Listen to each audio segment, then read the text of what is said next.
kati. Tunaposema reli ya kati, Mheshimiwa Rais, ni kutoka Dar es Salaam mpaka Kigoma. Hiyo ndo reli ya kati.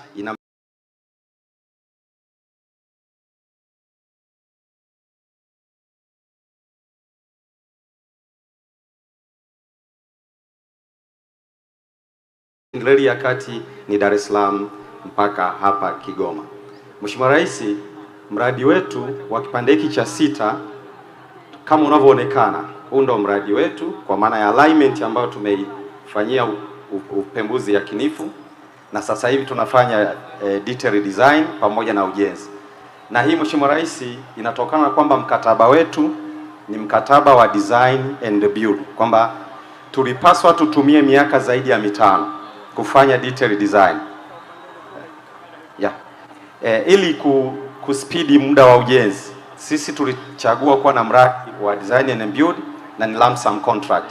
Kwa tunakubaliana price na mkandarasi, then mkandarasi yeye anatekeleza kwa price ambayo tumekubaliana. Na ndio maana Mheshimiwa Rais, ukiwa na aina hiyo ya mikataba inakusaidia sana kwenye variations, kutokuvari mkataba nje ya price ambayo mtakuwa mmekubaliana naye hapo awali. Kwa ufupi Mheshimiwa Rais, ujenzi wa mradi huu una jumla ya kilomita 411 za njia kuu na kilomita 95 za njia za kupishana. Sasa tunajenga single tracks kwa kwenye station, terminals na maeneo mengine ndo line hizo tunakuwa tunaziweka.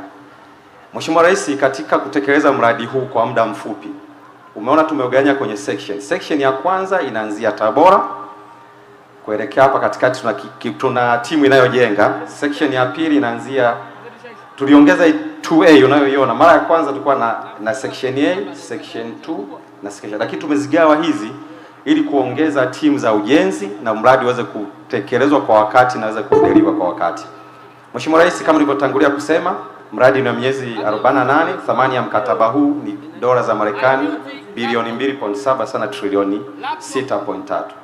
Mheshimiwa Rais, mkandarasi wetu ni joint venture ya CCCRCC na tuna pia consultants anaitwa Dalhandasa. Mheshimiwa Rais, hizi ni makadirio ya awali kwa sababu mradi ni design and build na lump sum.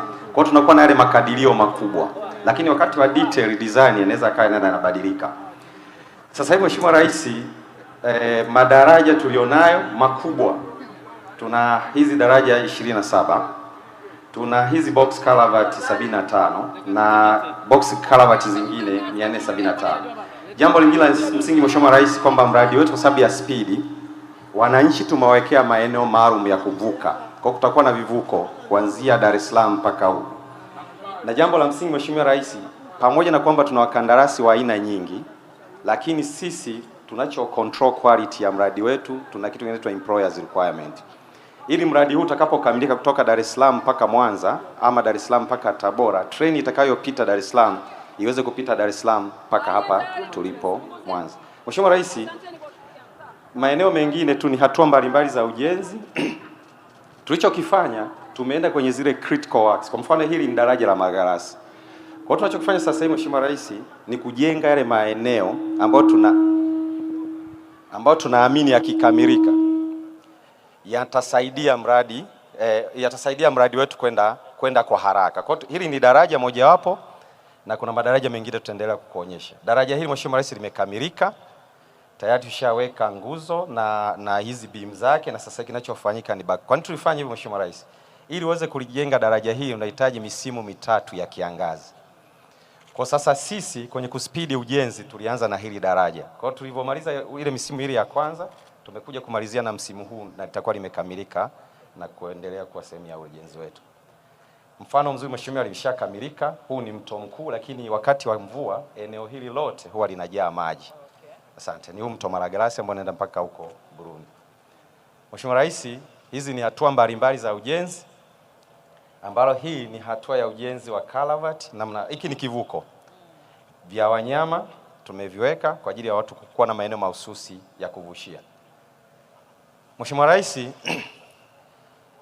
picha hii inaonyesha stations ama vituo. Hii ni Urambo, tutakuwa na station za kisasa. Hii ni station ya Uvinza, ina mita za mraba 2500, na kwa nini tumejenga station kubwa kama hii? Hii ndio sehemu ambapo pia reli yetu ya Uvinza Msongati itakapounganika. Yeah. Station ya Kigoma, Mheshimiwa Rais, muonekano wake ni huu, lakini katika station zetu, station ya Kigoma ni ya 4 kwa ukubwa. Ya kwanza ni Dodoma, Dar es Salaam, Mwanza, inayofuata ni Kigoma kwa ukubwa. Karibu Mheshimiwa Rais.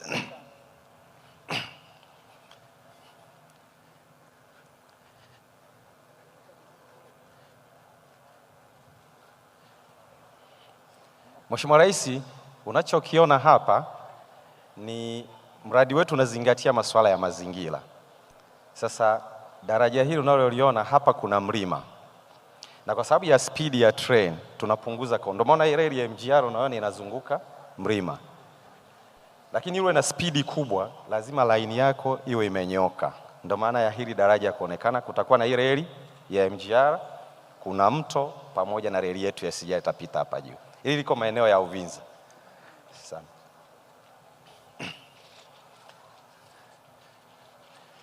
Mheshimiwa Rais, kama ilivyotangulia kusema, ujenzi huu unazingatia viwango vya Dar es Salaam mpaka Dodoma, na ili tuwe na unified rail kutokea Dar es Salaam mpaka hapa tulipo. Kwa hiyo ni moja wapo ya standard ambazo tumeziweka. Speed mwendo kasi ni 160, kwa treni ya mzigo ni mwendo kasi wa kilomita 120. Na Mheshimiwa Rais, ni kuombe kwamba sasa tuweze kupita kwenye mfano wa reli ambavyo limejengwa na viwango vyake.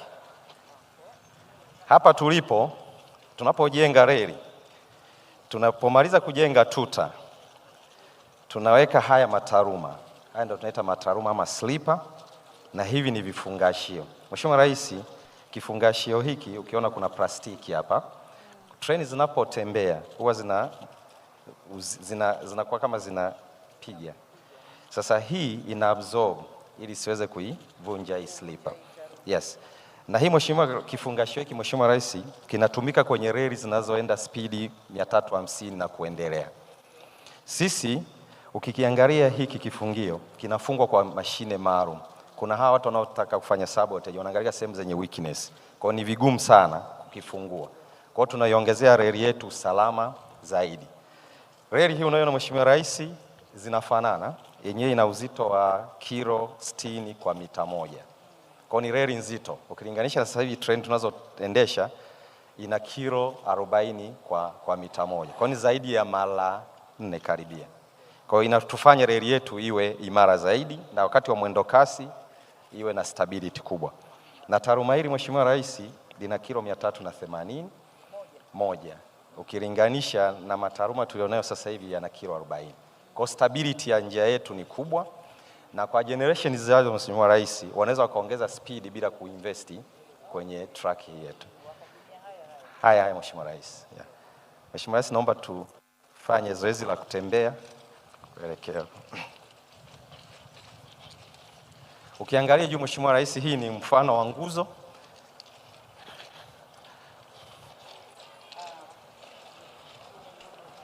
Yeah, zinazobeba umeme. Yeah. Yes.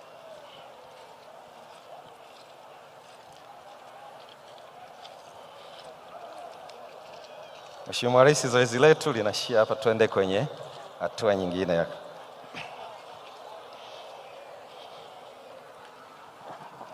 Asante, tunakushukuru Mkurugenzi Mkuu wa TRC.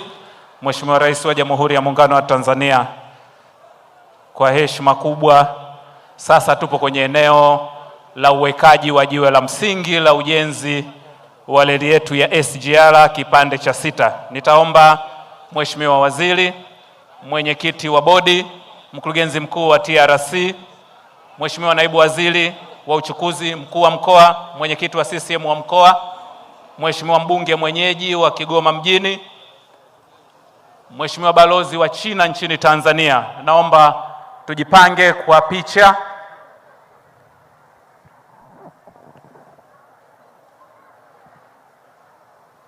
Na Mheshimiwa Zainabu Katimba, Naibu Waziri. Mheshimiwa Rais, Mheshimiwa Zainabu Katimba anakuja. Mheshimiwa Zainabu Katimba.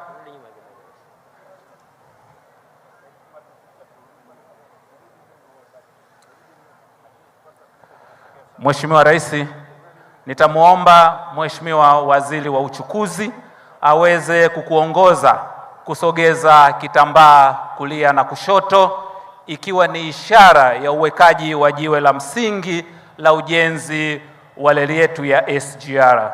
3, 2, 1. Makofi mengi na vigelegele. Tanzania oye!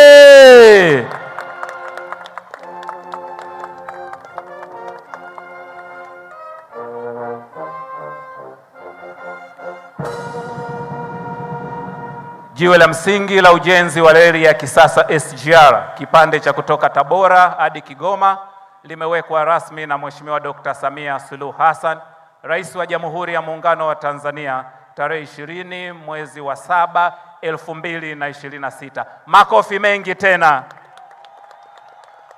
Mheshimiwa Rais, tukio linalofuata ni uwekaji wa kumbukumbu ya washiriki wa ujenzi wa reli hii katika eneo lililoandaliwa. Nitaomba Mheshimiwa Waziri wa Ujenzi Mheshimiwa Waziri wa Uchukuzi aweze kukukabidhi silinda ambayo itawekwa majina, itawekwa karatasi yenye majina, na baadaye tutaweka mota na mwisho kabisa tutafunika. Mheshimiwa Waziri, karibu sana.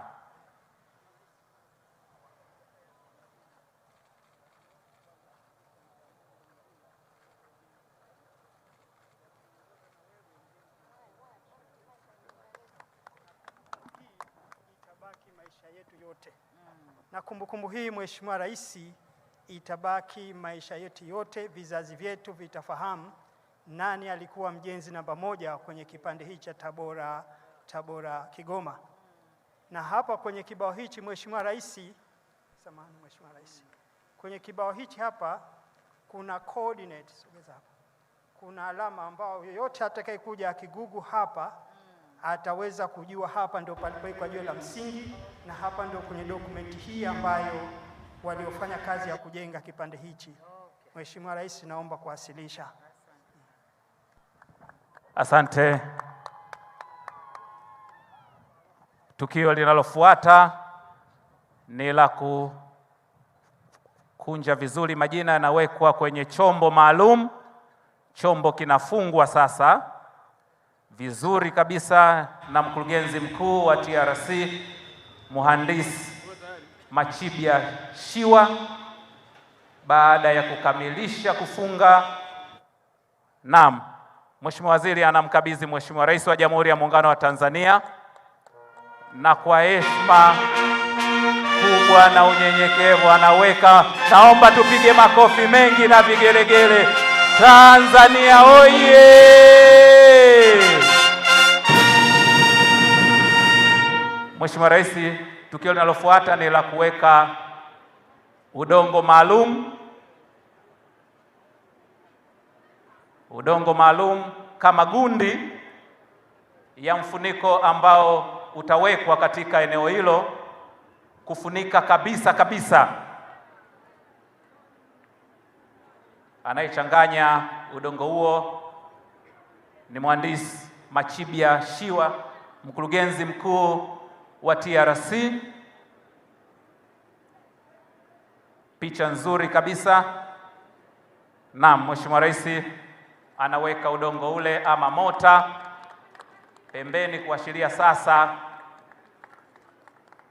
kifaa kile maalum kilichowekwa majina ya washiriki wa ujenzi kinakwenda kufunikwa vizuri.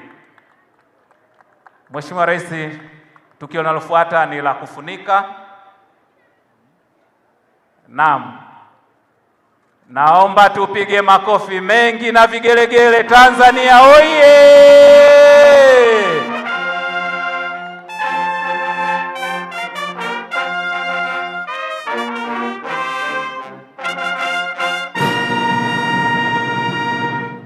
Asante. Mheshimiwa Rais, tukio linalofuata ni la picha. Tutamwomba Mheshimiwa Waziri, mwenyekiti wa bodi na mkurugenzi mkuu wa TRC wabaki kwa ajili ya picha. Mheshimiwa Waziri, mwenyekiti wa bodi na mkurugenzi na Mheshimiwa Balozi. Tutakuomba na Mheshimiwa mkuu wa mkoa.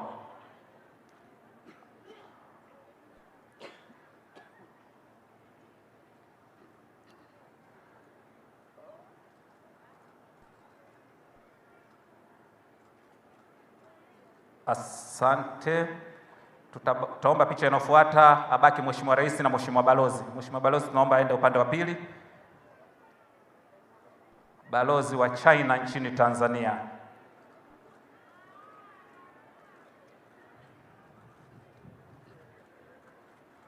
Picha inayofuata tutaomba Mheshimiwa Rais na Mheshimiwa Waziri. Tutakuomba Mheshimiwa Waziri. Thank you.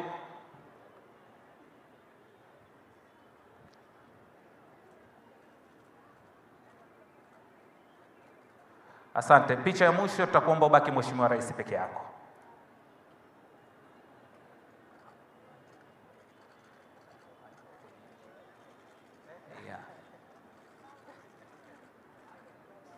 Oye.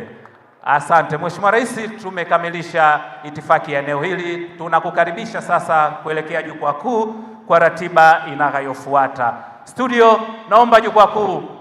Haya, asante. Tumkaribishe Mheshimiwa Rais wa Jamhuri ya Muungano wa Tanzania. Wote tuinuke, wana Kigoma. Peperusha bendera, peperusha bendera. Awe Kigoma wewe. Eka tutikite. Tunayo furaha kwa sawa Kigoma. Peperusha bendera, wana Kigoma, peperusha bendera. Sama. KK. Say, eka tutikite. Wishamba. KK.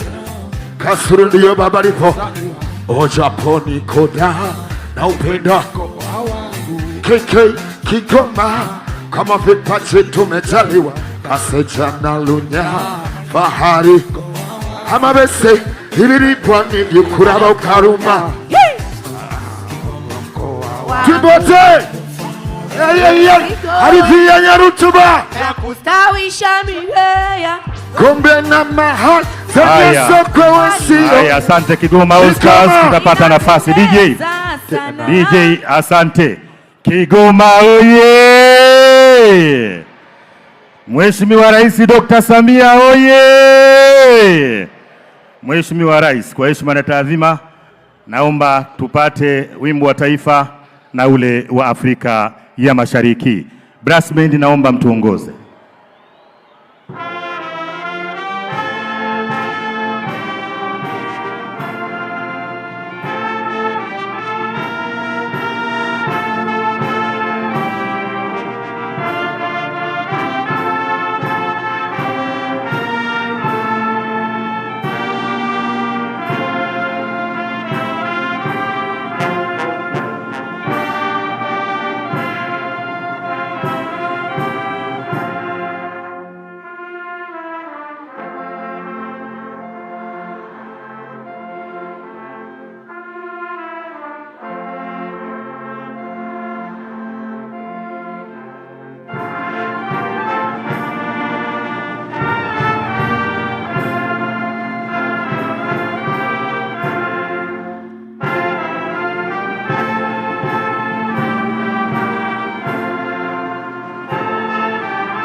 Makofi mengi na vigelegele. Kigoma oye! Mheshimiwa Rais, kwa heshima na taadhima, naomba tukae. Kigoma oye!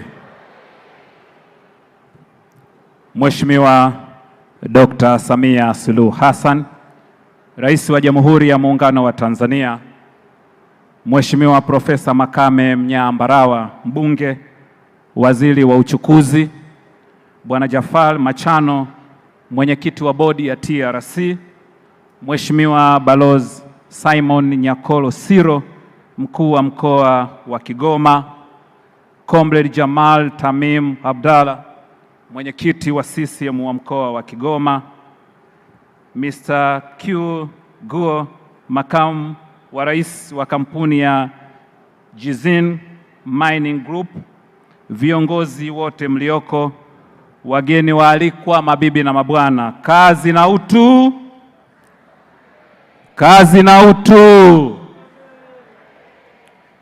Mheshimiwa Rais, nchi yetu inaendelea kupiga hatua za maendeleo katika sekta ya uchukuzi na usafirishaji kwa ujumla, ambapo leo unatuongoza katika hafla ya uzinduzi wa meli 4 za mizigo na uwekaji wa jiwe la msingi la ujenzi wa reli ya kisasa SGR kipande cha 6 kutoka Tabora hadi Kigoma.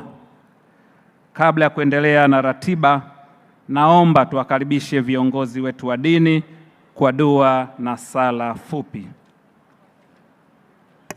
Mheshimiwa Rais, kwa kuanza ni kukaribishe Sheikh Uwesu Khalfan Kiumbe, Sheikh wa Mkuu wa Kigoma, kwa niaba ya Baraza Kuu la Waislamu Tanzania BAKWATA, utuongoze kwa dua fupi. Sheikh, tafadhali karibu.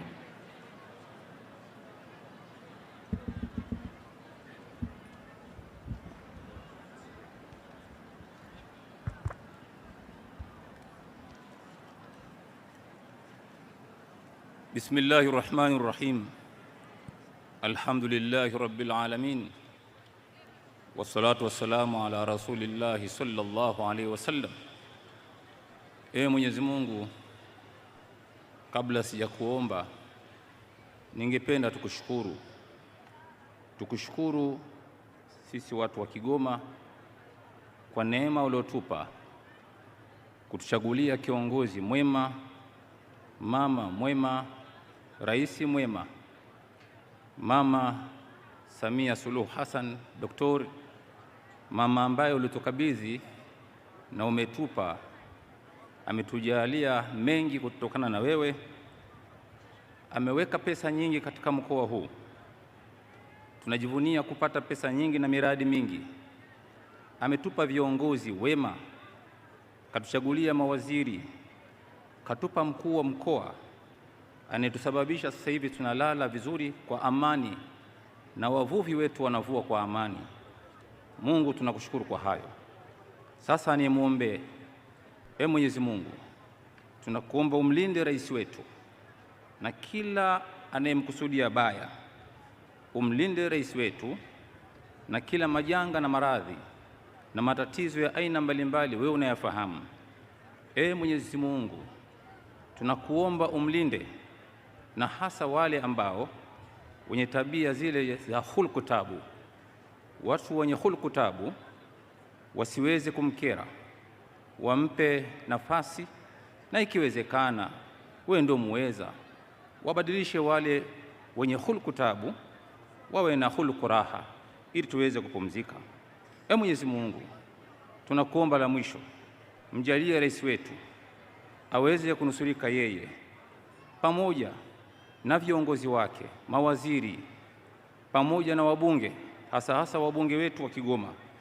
Pia Mwenyezi Mungu, ikikupendeza, mpe moyo rais wetu kwa sisi watu wa Kigoma, aweze kupenda hata kuchagua uwanja hapa Kigoma, ili akistaafu kwa neema aliyotupa aweze kuwa na kuja kidogo kuburudika katika upepo wa Lake Tanganyika. Wa sallallahu ala sayyidina Muhammad wa alihi walhamdulillah rabbil alamin. Asante, naomba nimkaribishe Baba Askofu Emmanuel Buhata, kanisa la Anglikana Kigoma, kwa ajili ya sala fupi. Karibu Baba Askofu.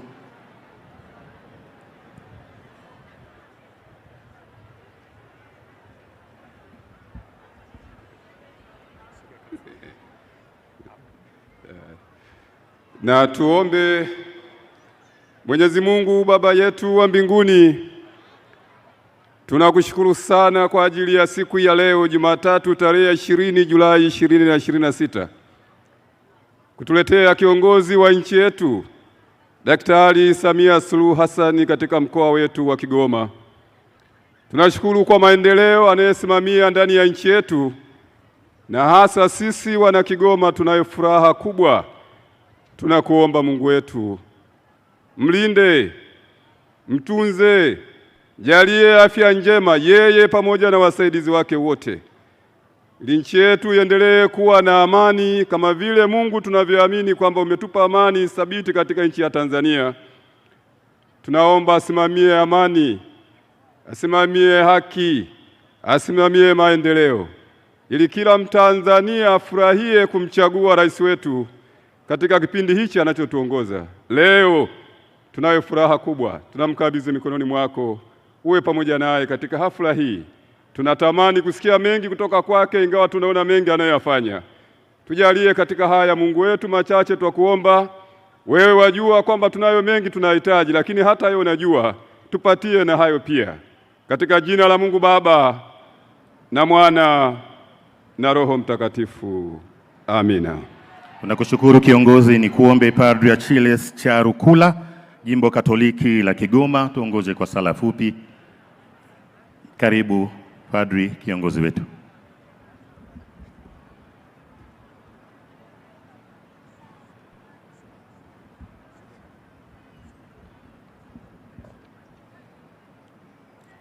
Kwa jina la Baba na la Mwana na la Roho Mtakatifu. Amina. E Mungu Mwenyezi, tunakushukuru kwa kutuumba kwa upendo wako na kwa zawadi ya uhai unayotujalia. Tunakushukuru pia kwa kutujalia nchi nzuri ya Tanzania. Tunakuomba uwabariki, kuwajaza hekima yako na kuwalinda viongozi wa nchi yetu, Mheshimiwa Rais wa Jamhuri ya Muungano wa Tanzania, Makamu wa Rais, Waziri Mkuu na wote wanaoshiriki vema kazi za kuiongoza nchi hii. Bariki miradi ya maendeleo iliyoko katika utekelezaji na ile iliyoko katika mipango bado. Kwa namna ya pekee, bariki mradi huu wa treni ya mwendokasi ya kipande cha 6. Miradi hiyo kwa mapenzi na maongozi yako ikamilike na kumletea mwanadamu nafuu ya maisha. Yote yafanyike kwa sifa na utukufu wa jina lako, wewe unaishi na kutawala milele na milele. Amina. Kwa jina la Baba na la Mwana na la Roho Mtakatifu. Amina.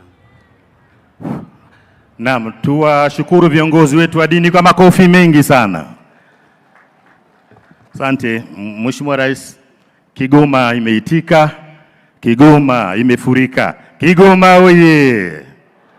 Kigoma oye! Mheshimiwa Rais, baada ya dua na sala kutoka kwa viongozi wetu wa dini, kama unavyoona umati ni mkubwa mno, naomba uridhie nifanye utambulisho mfupi kadri itakavyowezekana. Pamoja nasi Mheshimiwa Rais tunaye Mheshimiwa Profesa Makame Mbarawa, waziri wa uchukuzi, lakini tunao waheshimiwa mawaziri na naibu mawaziri popote pale mlipo wale pale. Mheshimiwa Rais tunaye ndugu Jafari Machano, mwenyekiti wa bodi ya TRC. Mheshimiwa Rais tunaye Mheshimiwa Balozi Simon Siro, mkuu wa mkoa wa Kigoma, pamoja na waheshimiwa wakuu wa mikoa wengine. Mheshimiwa Rais tunaye Comrade Jamal Tamim, mwenyekiti wa Chama cha Mapinduzi mkoa wa Kigoma na kamati yake ya siasa ya mkoa. Mheshimiwa Rais tunaye Mheshimiwa Q Gwanzu, makamo wa rais wa Zijin Mining Group. Tulikuwa naye pia kule katika meli. Mheshimiwa Rais, tunao waheshimiwa mabalozi. Tunaye balozi wa China, balozi wa Burundi na balozi wa Uganda. Mheshimiwa Rais, tunao waheshimiwa wabunge wakiongozwa na mbunge wa Kigoma mjini Mheshimiwa Clayton Chipando maarufu Baba Levo. Mheshimiwa Rais, tunao waheshimiwa wakuu wa wilaya, makatibu wakuu na naibu makatibu wakuu. Mheshimiwa Rais, tunao wakuu wa taasisi za serikali na sekta binafsi pamoja na management ya Wizara ya Uchukuzi. Mheshimiwa Rais, tunao wakuu wa vyombo vya ulinzi na usalama. Mheshimiwa Rais, tunao viongozi wetu wa dini, tunao machifu na wazee wa kimila wa Kigoma. Pamoja nasi pia Mheshimiwa Rais, naomba utambue uwepo wa wafanyabiashara na wawekezaji. Mheshimiwa Rais, tunao wasanii wengi, wanahabari na wananchi wote mliohudhuria hafla hii. Wananchi oye! Bado wananchi oye! Asante sana Mheshimiwa Rais, naomba uridhie tu kwa utambulishi huo. Tunaendelea na ratiba. Mheshimiwa Rais, baada ya kuwasili katika mkoa wa Kigoma, wana Kigoma walijitokeza katika maeneo mbalimbali kukulaki na sasa wako katika viwanja hivi vya Katosho kukusikiliza. Ninayo heshima nimwalike Mheshimiwa Balozi Simon Nyakoro Silo, mkuu wa mkoa wa Kigoma, kwa salamu za wana Kigoma. Kigoma oye! Karibu Mheshimiwa mkuu wa mkoa.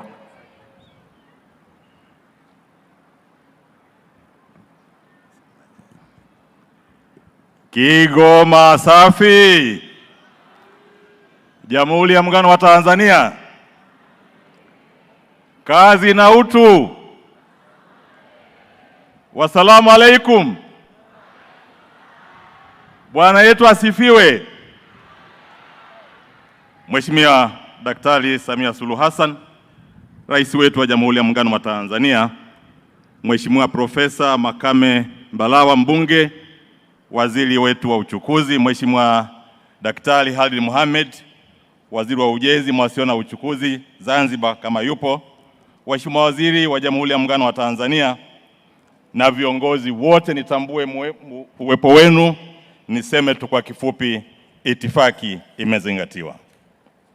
Mheshimiwa Rais, awali ya yote nichukue nafasi hii kumshukuru sana Mwenyezi Mungu kwa kutuwezesha siku ya leo kukutana hapa kwa jambo hili muhimu sana kwa ajili ya maendeleo ya mkoa wetu, lakini kwa ajili ya nchi yetu. Lakini pia Mheshimiwa Rais, nichukue nafasi hii kukushukuru sana wewe na timu yako na viongozi mliokuja kwenye mkoa wetu kwa ajili ya kushuhudia tukio hili kubwa ambalo ni muhimu sana kwa ajili ya maendeleo ya mkoa wetu, lakini pia kwa ajili ya maendeleo ya nchi yetu kwa jumla. Mheshimiwa Rais, lakini pia nichukue nafasi hii kwa kweli kuwashukuru wana Kigoma. Wana Kigoma safi! Niwashukuru wana Kigoma kwa mahudhurio mazuri, lakini washukuru viongozi wote kwa mahudhurio mazuri. Wana Kigoma, leo mngeniangusha, manake kama msingekuja sana, msingekuwa namna hii. Mheshimiwa Rais labda angetoka na mawazo, inawezekana Siro anakamata watu kama kawaida yake. Kwa hiyo nawashukuru sana kwa kuja Mheshimiwa Rais. Hii inaonyesha toka umenipa maelekezo, nimetekeleza yale maelekezo. Ulinipeleka ubarozi, kwa hiyo mimi zaidi ni diplomasia zaidi kuliko yale mengine ambayo nilikuwa nafanya jeshini. Kwa hiyo Mheshimiwa Rais, nashukuru sana. Mheshimiwa Rais, leo tunashuhudia utekelezaji wa miradi mitatu mikubwa ya kimkakati ambayo kwa pamoja itaibadilisha Kigoma kuwa kitovu cha uchumi wa magharibi mwa Tanzania. Na hili Mheshimiwa Rais nilizungumze kwa sababu mara nyingi tumekuwa tunajua Kigoma ni mwisho wa reli, lakini kwa juhudi zako za kuleta fedha nyingi za maendeleo, sasa hivi Kigoma tena sio mwisho wa reli, Kigoma ni mwisho wa fursa. Naomba tumpigie makofi Mheshimiwa Rais. Mheshimiwa Rais, kwanza kuweka jiwe la msingi la ujenzi wa reli ya kisasa SGR kipande namba 6 kutoka Tabora hadi Kigoma. Mradi huu utaunganisha mkoa wa Kigoma na reli ya kisasa kutoka Dar es Salaam, hivyo kupunguza muda wa gharama za usafirishaji wa mizigo na abiria, kuongeza ushindani wa biashara, kuvutia viwanda na uwekezaji, pamoja na kufungua masoko mapya kwa wakulima, wafugaji, wavuvi na wafanyabiashara wetu.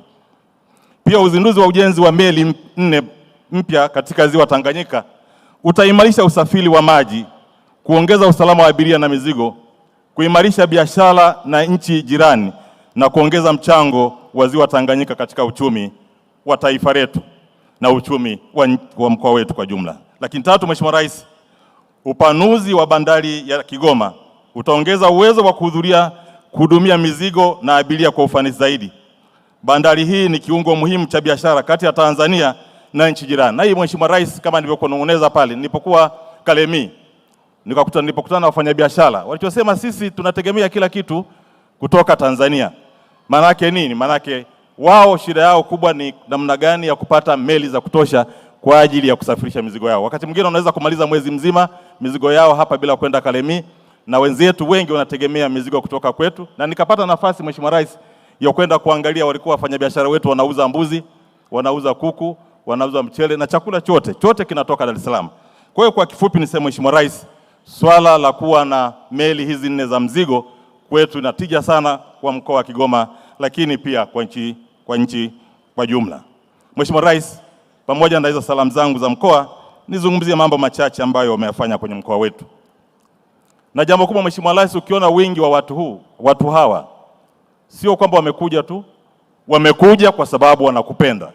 Kwa mfano mwaka jana Mheshimiwa Rais, nilikuwa naangalia rekodi zetu, kwa miradi ya maendeleo tuliletewa takriban trilioni 11.8. Jambo ambalo nilikuwa najiuliza, sidhani kama kuna mkoa umeweza kutoa fedha, umewahi kupata fedha nyingi namna hiyo. Hii ni wazi kwamba una mapenzi sana kwa wana Kigoma, na ndio maana waliposikia unakuja wakasema, Mheshimiwa Mkuu wa Mkoa, lazima tuje. Hakuna nguvu yote tuliotumia sisi, tulichofanya ni kwamba mpendwa wenu anakuja, na ndio maana unaona uomi hii ambayo iko hapa, kwa sababu ya upendo, wanajua wamefanyia jambo kubwa sana. Mheshimiwa Rais, ujenzi wa reli ya kisasa SGR kama nilivyosema, kipande hichi cha 6 Tabora Kigoma kama ambao ni kilomita 506, mradi huu utapunguza gharama za usafirishaji wa abiria na mizigo kwa 40% na muda kutoka siku 2 hadi masaa 24. Na hii ilikuwa ni kero sana kwa wetu sisi ambao watu Kigoma. Kutoka hapa kwenda Dar es Salaam tulikuwa tunatumia zaidi karibu masaa 2. Lakini sasa kwa SGR ninaamini itakuwa chini ya masaa 8. Lakini Kigoma itakuwa ni lango, kama ulivyonipa maelekezo wakati unaniapisha Mheshimiwa Rais, ulisema kwamba hili ni lango la biashara. Kwa kweli hakuna ubishi Mheshimiwa Rais, hili kweli ni lango la biashara. Na nilikuwa naangalia kama RC wa Dar es Salaam yupo, naona kama amekacha hivi. Nilifikiri atakuwepo nimwambie na mimi nakuja sasa, ujue mambo yote sio Dar es Salaam, mambo sasa yanahamia Kigoma. Mheshimiwa Rais, lakini kwenye swala la ujenzi wa barabara, sasa hivi sisi unatoka Kigoma mjini kwenda mpaka Dar es Salaam ni lami tupu. Wewe kodisha teksi yako toka Kinondoni unakuja mpaka Kigoma ni lami tupu. Mheshimiwa Rais, tunakushukuru sana. Mheshimiwa Rais, kama utaruhusu basi naomba wana Kigoma wakupigie angalau makofi hayo. Tafadhali umpigie makofi Mheshimiwa Rais. Mheshimiwa Rais, kwenye swala la usafirishaji wa majini Ziwa Tanganyika, kama nilivyosema, meli hizi kwetu ni tija sana. Na pia nikushukuru sana kwa sababu kuna fedha zimetolewa ambazo ni fedha kiasi kikubwa ambazo zinasaidia kujenga baadhi ya meli 4. Serikali yako imetoa fedha nyingi kwa ajili ya kujenga meli 4 kwa ajili ya kubeba mizigo na abiria. Na hili ni jambo la msingi sana. Kama nilivyosema Kalemie, wao wanasema sisi tuna boti ndogo ndogo na mizigo yetu ni mingi. Kwa hiyo swala la Mheshimiwa Rais la kuamua kutusaidia kujenga meli zingine za ziada zaidi ya hizi ambazo wenzetu wametoa, basi kwa kweli uchumi wetu utazidi kuwa mkubwa zaidi. Lakini kikubwa Mheshimiwa Rais, usafirishaji wa anga. Nafikiri wakati unatua pale uwanjani umeona mwenyewe. Uwanja wetu ulikuwa unatia aibu. Unaitia aibu sana. Hata nilipoteremka kuja kuingia Kigoma nilipouangalia nikasema huu ndio uwanja kweli. Lakini Mheshimiwa Rais, ukipita pale unaona mambo ni mabadiliko sana. Na serikali yako imetumia zaidi ya bilioni 46.68. Fedha 46.68 mpaka bilioni 51. Hii fedha sio kidogo. Kuna mahala wametoa wakaamua waletee wana Kigoma. Kwa hiyo tunakushukuru sana, na kwa kweli wenzetu kutoka Burundi, wenzetu kutoka Kongo wanatumia sana ndege zetu. Na ndio maana kila asubuhi ukipanda ndege yetu unakuta imejaa, na ukichelewa kufanya booking unakosa ndege. Tunakushukuru sana Mheshimiwa Rais. Niseme kidogo kuhusu umeme. Mheshimiwa Rais, sisi tuna vijiji 306. Mkoa wetu una vijiji 306, lakini vyote vimepata umeme. Yote hii ni juhudi yako. Lakini katika vitongoji vyetu ambavyo ni 1858 vitongoji vyote vimepata umeme isipokuwa asilimia 75.5 wamepata umeme, kwa maana bado asilimia 24.5. Kwa hiyo ukiona vitongoji 1858 kati ya hivyo vitongoji 1150 vimepata umeme, sio jambo la mchezo. Tunakushukuru sana Mheshimiwa Rais. Inawezekana haya usiyafahamu kwamba yanafanyika, lakini huo ndio uhalisia wenyewe. Na ndio maana nilikuwa nasema wingi wa ndugu zangu wana Kigoma hawa wajukuu zangu, na nishukuru kwa kunileta kwa wajukuu zangu hawa. Kwa hiyo wakati mwingine tutapiga ngoma nao, naambia mimi Mheshimiwa Rais alijua nyinyi wajukuu zangu, ndio maana amenileta tufanye kazi za watu.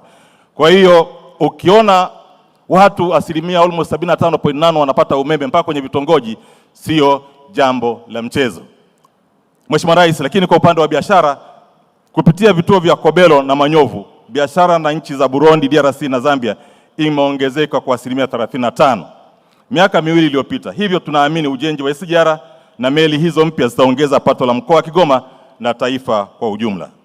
Lakini Mheshimiwa Rais, nizungumzie kidogo kilimo. Unajua watu wakaa mbali huko hawezi kujua kwamba sisi tunalima takriban mazao karibu yote. Tuna wakulima zaidi ya 1400 karibu 500 wanaozalisha mazao mbalimbali ikiwemo michikichi, kahawa, mahindi, karoti, tangawizi, maharage, parachichi, mihogo, mpunga na kadhalika. Na juzi nilipokuwa nafanya ziara yangu nimekuta mihogo mingi sana inatoka pale Kasulu inakwenda kwa nchi jirani. Mpaka nikasema sasa bei hii tunaikontrol namna gani? Nikasema solution ya hapa ni lazima tuwe na mahali pamoja pa kusanya mazao yetu, wanakuja kununua pale na sio kuingia vijijini kwenda kununua. Na nikatoa maelekezo kwa Mheshimiwa DC tuweke bylaws ambazo kama ni kununua muhogo au ni mahindi wanunue kwenye soko, lakini wasiende kwa wakulima wetu. Lakini Mheshimiwa Rais, upande wa uvuvi niseme kwa kifupi, serikali yako imesaidia kutoa vizimba zaidi ya vizimba 60 kwa wavuvi wetu. Samaki hapa Mgebuka, Mheshimiwa Rais, inapendwa sana, inasafirishwa mpaka nchi za nje. Kwa hiyo wakati mwingine unakuta bei inapanda ya samaki. Kwa hiyo wananchi wamekuwa wananifuata ofisini, Mheshimiwa Mkuu wa Mkoa, bei imepanda. Nasema solution ya hii ni swala la kuweka sasa ufugaji wa samaki. Na jana nilikuwa naongea na waziri wa mifugo akanambia watu wako wameomba vizimba, ni kuhakikishie tutawaletea vizimba. Kwa hiyo nashukuru kwa kuliona hilo. Tukiwa na vizimba vingi manake pia tutakuwa kuweza kupata samaki wa kutosha. Mheshimiwa Rais, tuna mengi ya kuzungumza, lakini najua huna muda mzuri wa kukaa na sisi. Labda siku nyingine ukipata nafasi utafurahi. Niseme tu kwa kifupi, mahusiano na nchi jirani tuna mahusiano mazuri. Kukiwa na changamoto yote Mheshimiwa Rais, tunakutana tunazungumza na wenzetu wa Burundi, wenzetu wa Kongo. Kama kuna tatizo la usalama tunamaliza, huwa hatukusumbui. Na ndio maana nikuhakikishie mkoa wako uko salama. Mheshimiwa Rais, nimalize niseme kwa niaba ya wananchi wote wa mkoa wa Kigoma, tunakushukuru kwa upendo wako wa dhati kwa mkoa wetu. Tunaendelea kukuombea afya njema, hekima na nguvu ili kuendeleza kuliongoza taifa letu katika umoja, amani na maendeleo. Jamhuri ya Muungano wa Tanzania, kazi na utu. Mungu ibariki Kigoma, Mungu ibariki Tanzania. Asanteni kwa kunisikiliza. Asante sana. Makofi mengi sana kwa Mheshimiwa Mkuu wa Mkoa wa Kigoma kwa salamu za mkoa. Mheshimiwa Rais, wahenga wana msemo unaosema mcheza kwao utunzwa. Wasanii kutoka mkoa wa Kigoma wameamua kuheshimisha ziara yako ya mkoa wa Kigoma katika tukio hili kubwa kabisa siku ya leo. Kwa heshima kubwa naomba nimkaribishe kwenye jukwaa msanii mzawa wa Kigoma, Ali Kiba.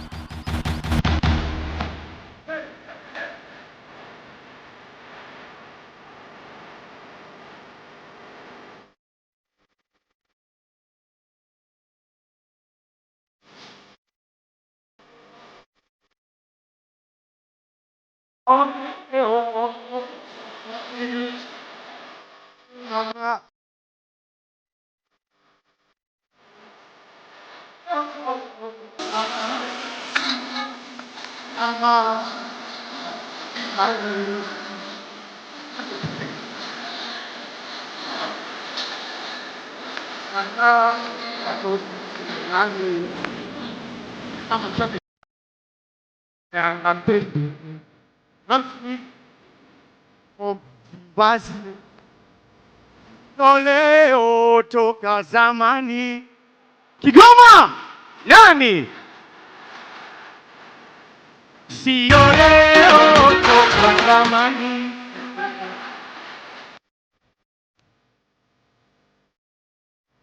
We unamjua Simba? Sio huyo wa picha mnyama, huyo ni wa Insta mnyama, huyo utoporo mnyama, nyama wa vikombe vingi mnyama, anaupiga mwingi mnyama, unyama ni mwingi mnyama. Nasema unamjua Simba? Moja mnyama, anatupeperusha mnyama, wa vikombe vingi mnyama, anaupiga mnyama, anaupiga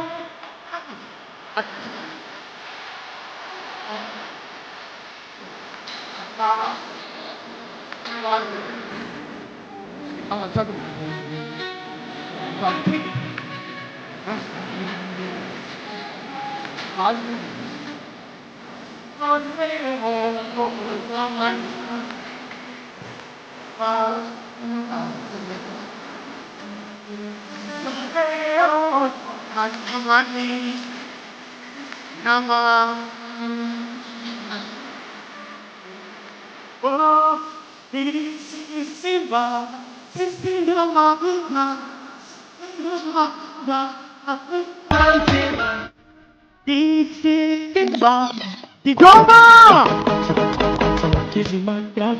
Hey! Hata wakizima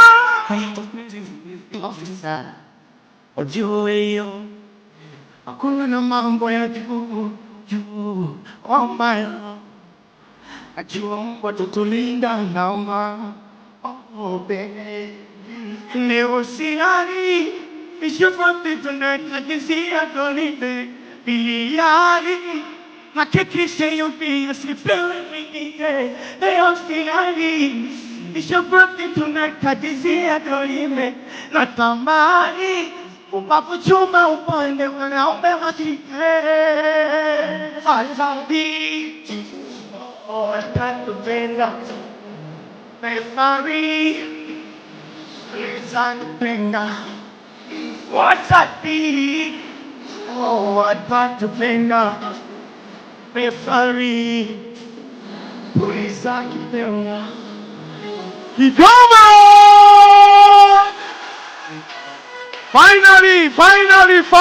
Finally! Kigoma!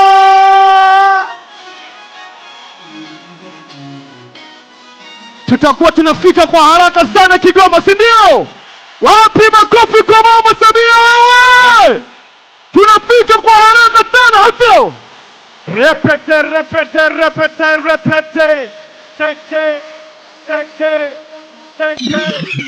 Thank you so much. Kigoma tumejaliwa utu na Sisiki tumejaliwa utu na yep.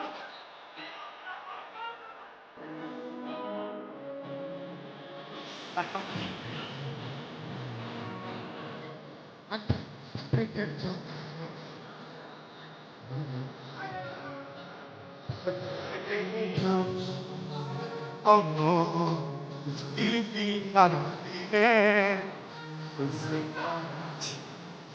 I see you that we do so right now. Nakupenda sana, you know that. Oh, sweetheart, that we do so sweetheart. Nakupenda sana, you know that. Nakupenda sana, you know that. Na hakuna kipya kwenye dunia, oh my love. Na ndo maana tamana situia, oh my love. Minga tupa mayo, pa mamia,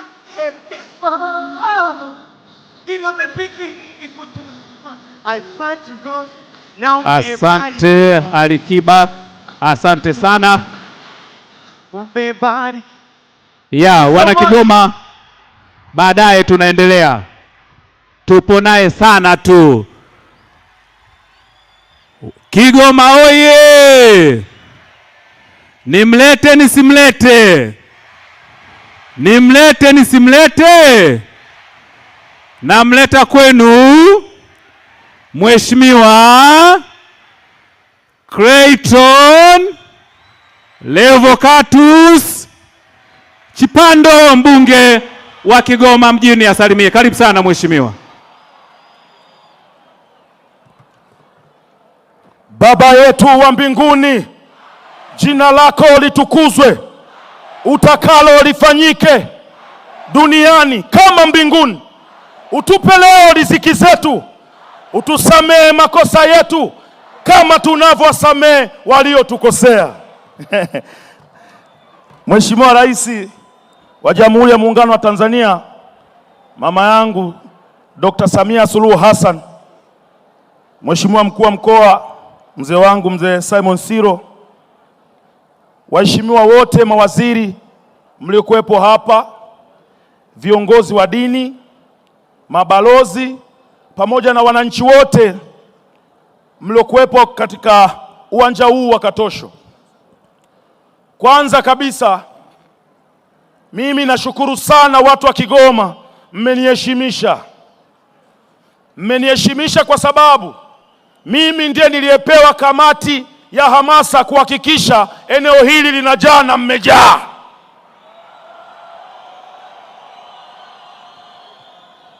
Mheshimiwa Rais, leo sitakuwa na maneno mengi kwa sababu maneno mengi yameongelewa na Mheshimiwa mkuu wa mkoa hapa.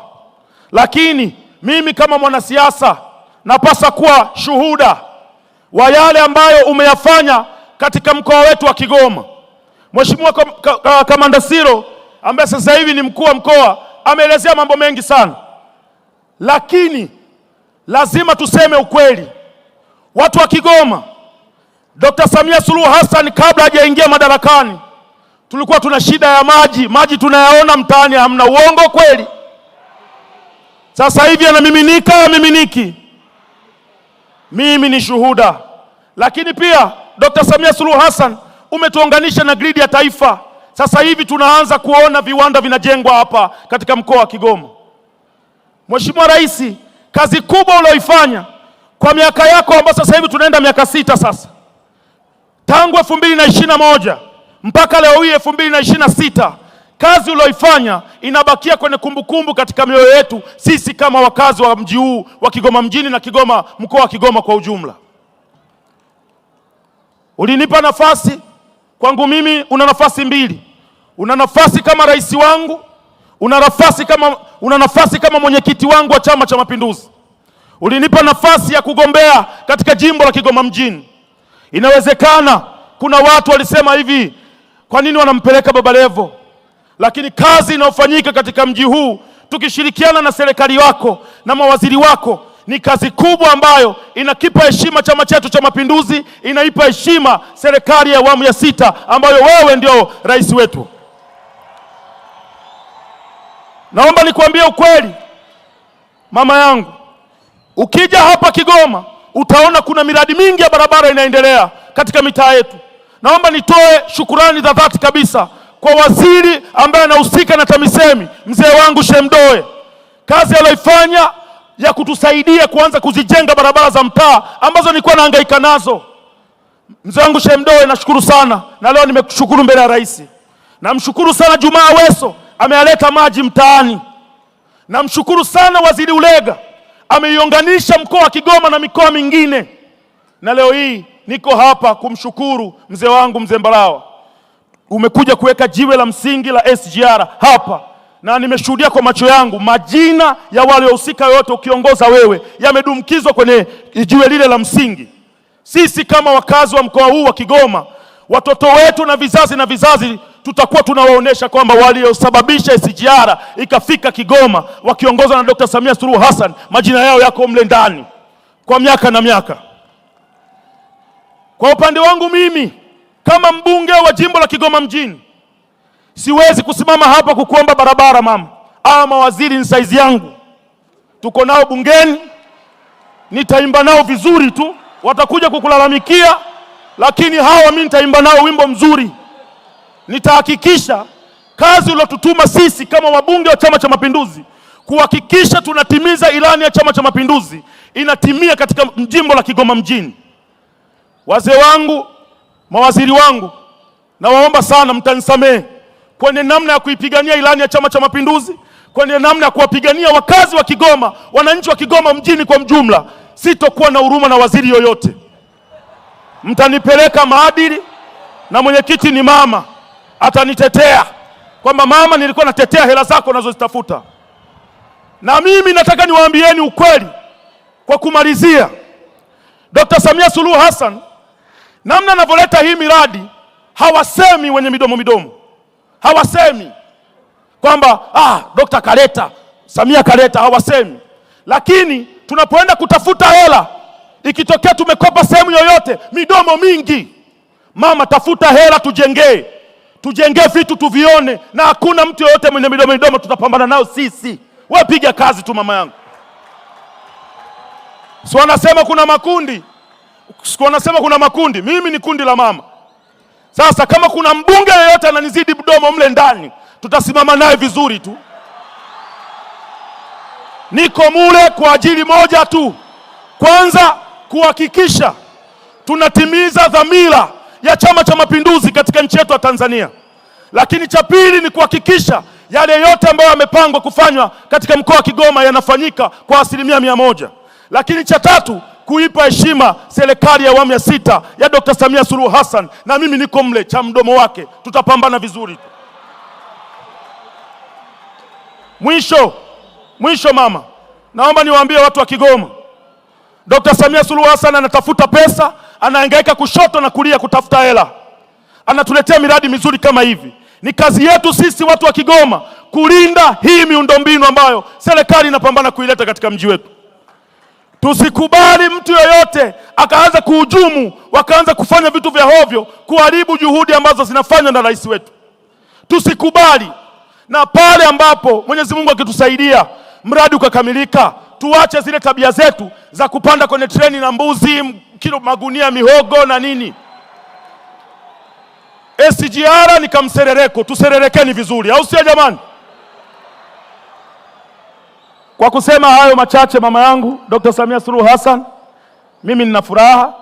Ulinitoa katika kama wale unasema machokorao mtaani, umenipa heshima na umewafanya watu wa Kigoma wawe na furaha, kwa sababu mimi ndiye mtoto wao pendwa, hawana mtoto mwingine katika mji huu wa Kigoma.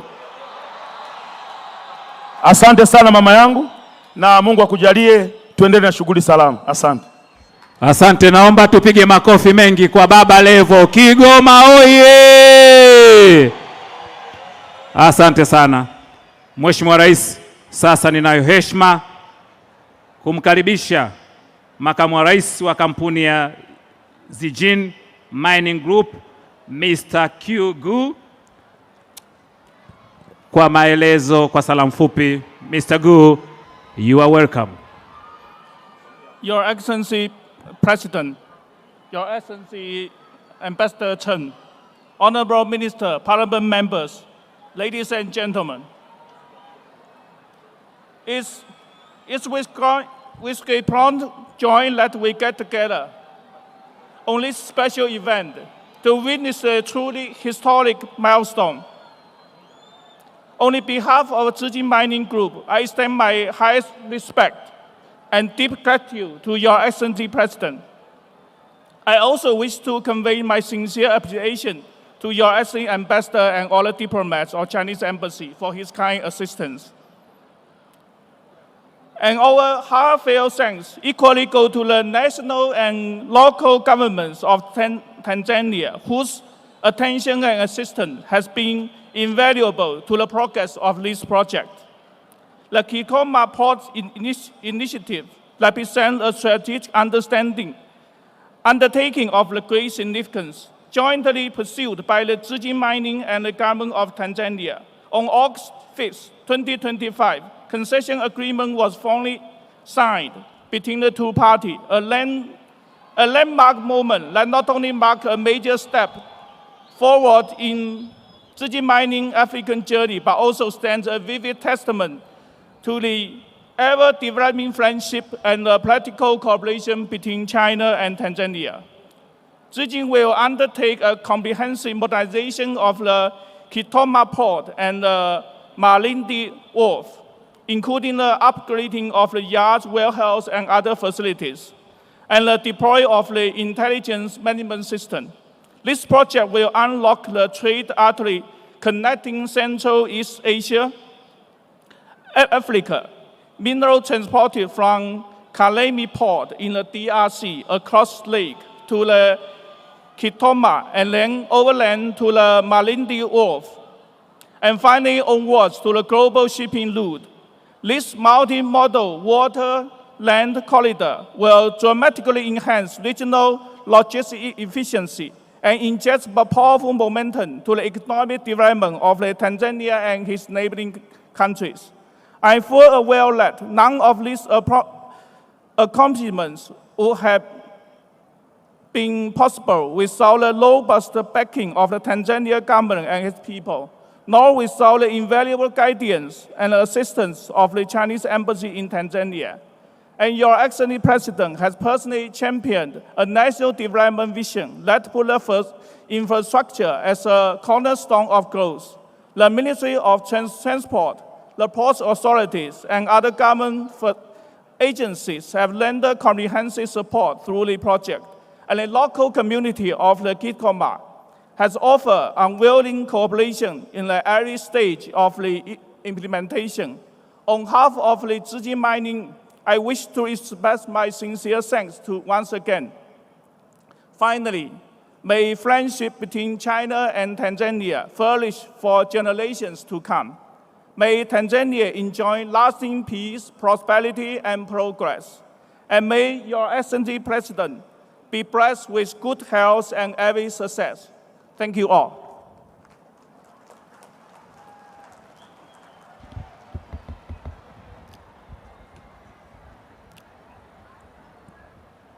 Mheshimiwa Rais, kwa ridhaa yako naomba nitoe muhtasari mfupi wa maelezo ya Mheshimiwa Q Gyuzong.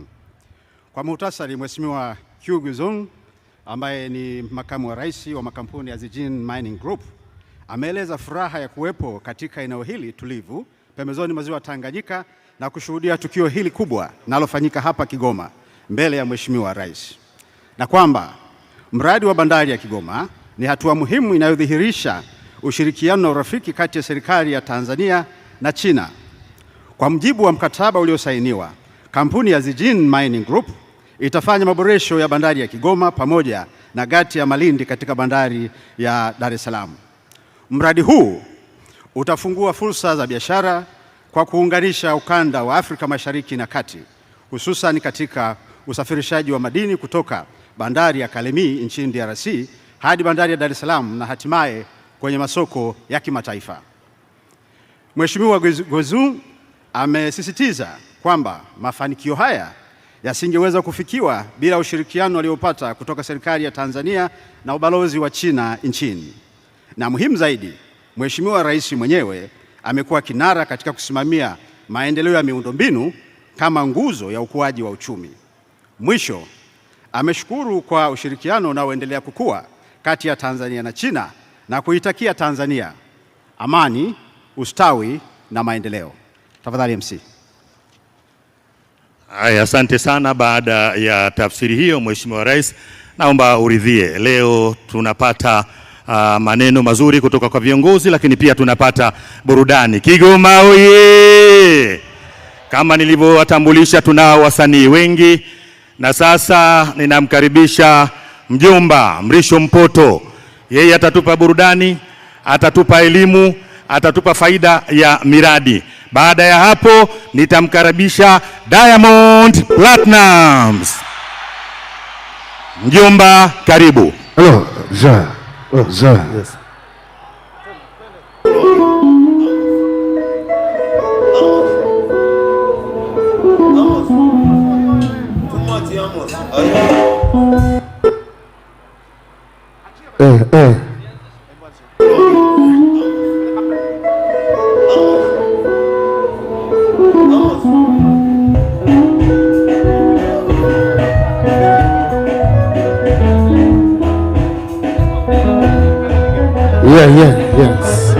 Yeah. Okay. Leo tubaki kama yo. Ayo.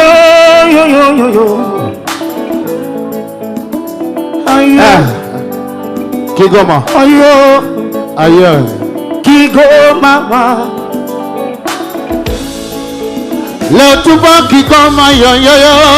Oh, Kigoma. Leo tubaki kama mama Kigoma, kushuhudia uthubutu wa historia itakayoishi Kigoma. Oh, Kigoma, kushuhudia historia itakayoishi Tabora Kigoma. Oh, Kigoma. Leo tupo Kigoma yo. Oh, Kigoma. Leo tupo Kigoma mama Kigoma, kushuhudia uthubutu na historia itakayoishi Tabora Kigoma. Oh, Kigoma. Mwakeye ulimo uvugamaki makeke na mahoro.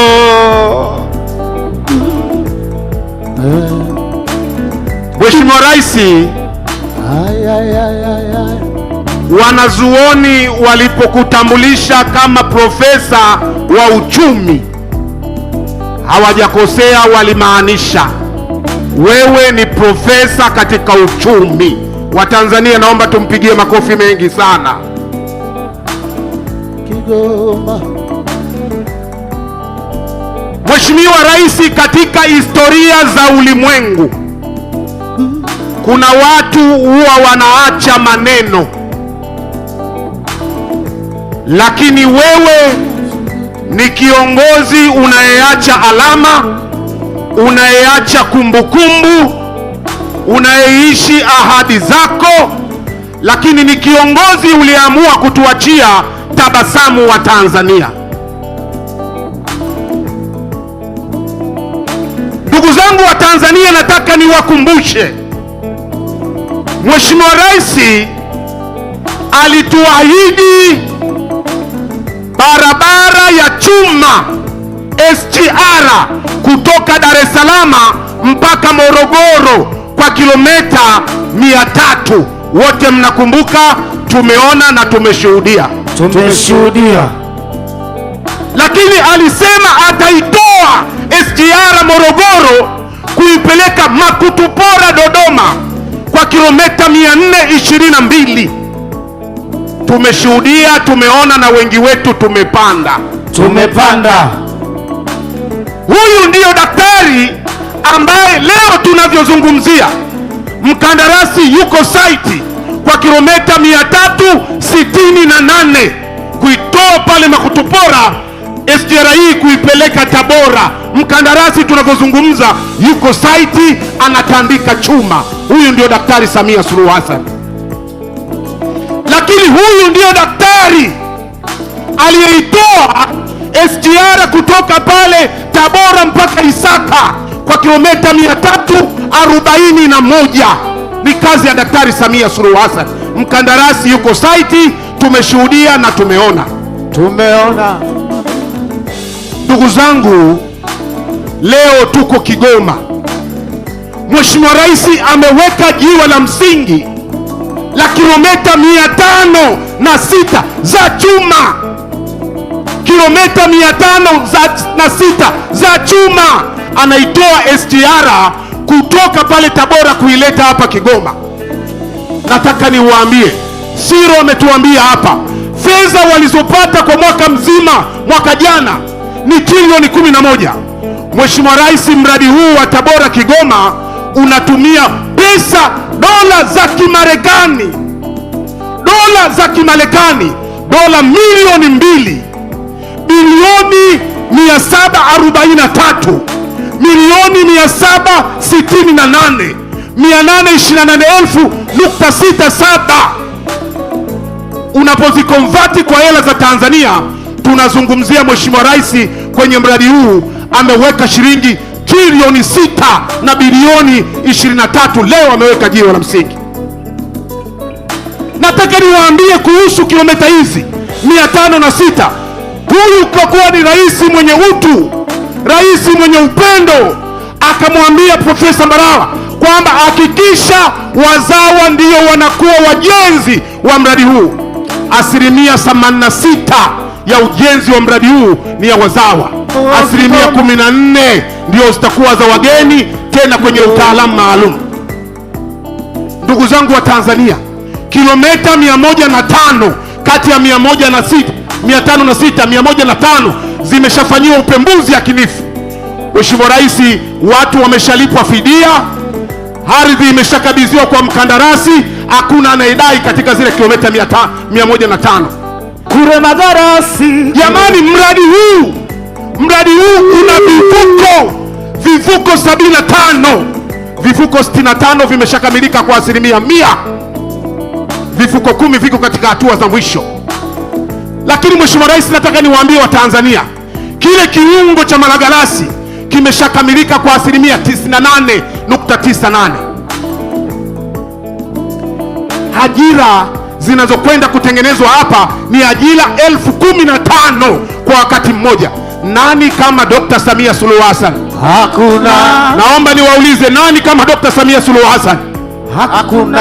Mheshimiwa Rais, Lake Tanganyika ndio ziwa la kwanza kubwa kwa ukubwa duniani, la kwanza, ziwa lenye kilomita 673 linalokwenda kuhudumia nchi 4 katika bandari zake zote 5: Karemi, Karema, kule Purungu, kule Zambia, Bujumbura, zote zinahudumiwa na bandari hii ya Tanganyika, na meli zilikuwa 4 tu zenye uwezo wa kubeba tani 2,000 kila meli moja. Mheshimiwa Rais, leo unakwenda kuongezea meli zingine 4. Tunakwenda kuwa na meli kubwa 8 katika bandari hii. Nani kama Dr. Samia Suluhu Hassan? Hakuna. Nawaambia, nani kama Dr. Samia Suluhu Hassan? Hakuna. Huyu ndio Mheshimiwa Rais aliyeona umbali. Nataka niwaambie, aliyeona umbali. Watu walikuwa wanasafiri siku 30 kutoka Dar es Salaam kupeleka malori kule Kongo. Mheshimiwa Rais anapeleka SGR kule, madereva hao watatumia masaa 36 tu kufikisha malori Kongo. Watu walikuwa wanasafiri masaa 30 kutoka Dar es Salaam kuja hapa Kigoma. Baada ya kukamilika kwa mradi huu, watu watatumia saa 7 tu au masaa 8 kufika Kigoma. Unakunywa chai Dar es Salaam, unakuja kulala Kigoma na unarudi Dar es Salaam. Nani kama Dr. Samia? Kitovu kikubwa. Nataka niwaambie, Rais ameiangalia Kigoma sio kama mwisho wa leri. Ameiangalia Kigoma kama kitovu na muhimili cha uchumi wa Tanzania, lango kuu la biashara katika ukanda wa maziwa makuu. Kigoma hii ameiangalia kama ndiyo kitovu cha uchumi Afrika ya Kati. Mheshimiwa Rais, tuko hapa kukuheshimisha, tuko hapa kuambia Watanzania, kazi yako imeonekana, kazi yako ndiyo inayokwenda kuacha tabasamu kwa Watanzania. Hili ndio tabasamu ulioahidi wana Kigoma, hili ndio tabasamu la Watanzania na kila mkoa. Sijazungumzia kwenye maeneo mengine, Profesa wa uchumi, sijazungumzia afya, umemaliza, sijazungumzia maji, umemaliza, sijazungumzia elimu, umemaliza. Leo tunakuja kwa saa 7 Kigoma. Mungu akupe baraka, Mungu akulinde, utaacha alama katika nchi hii ya Tanzania. Mungu ibariki Tanzania. Kigoma yoyoyo. Punga hivi. Tupo Kigoma yoyoyo. Kigoma. Kushuhudia uthubutu wa historia itakayoishi. Tunashuhudia uthubutu wa historia. Kigoma. Kushuhudia uthubutu wa historia itakayoishi. Kabisa kabisa, makofi mengi Mjomba. Kigoma. Asante. Bila kupoteza muda, kama nilivyowaambia mapema, sasa namleta kwenu Diamond Platnumz. Haraka haraka, karibu Simba.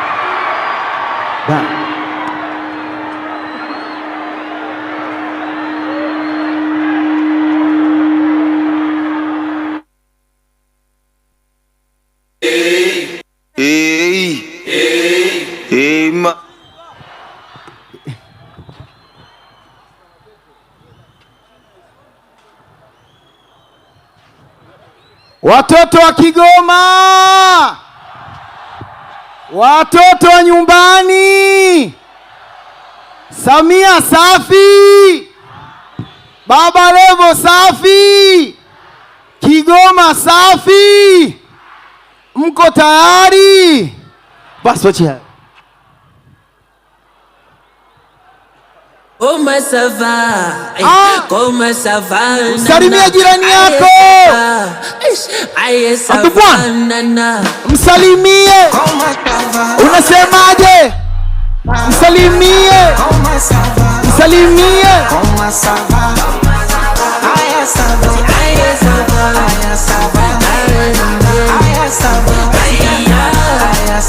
Asante tende Kigoma sangin jangin jangin ja. Jangin jangin jangin ja. Zombie. Zombie.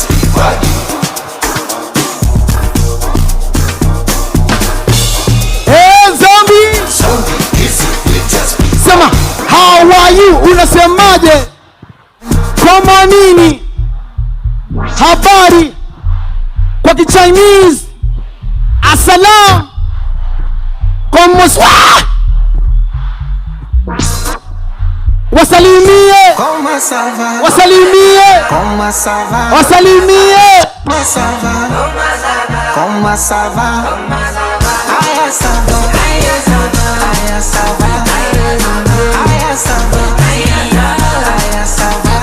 Twende bila sangin jangin jangin ja.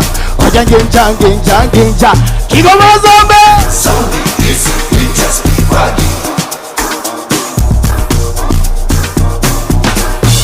Tena Zombie. How are you? Unasemaje? Komo nini? Habari kwa Chinese. Assalam. Como swat? Hey. Hey man. Hey. Hey man. Hey. Hey man. Hey. Punga bendera nione. Oya we tia. Ufanyeje? Ufanyeje? Ufanyeje? Usiongeonge. Usibabaje. Ufanyeje? Eka ishara hela sasampa. Toa sasampa. Sasampa. Sasampa. Sasampa. Sasampa. Sasampa. Sasampa. Toa. Oya sasampa. Sasampa. Sasampa. Sasampa. Sasampa. Sasampa. Sasampa. Sasampa. Mwambie. Mkono mtupu. Nini? Penzi chuku. Akubwana linogagi. Unapenda vizuri. Alafu konga uongaji. Eti mkeme. Mwambie toa hela. Songo jela. Watoto wazuri wanataka cheda. Na sokumbwela kutela. Maneno mengi kama zembwela. Oya we. Afanyeje?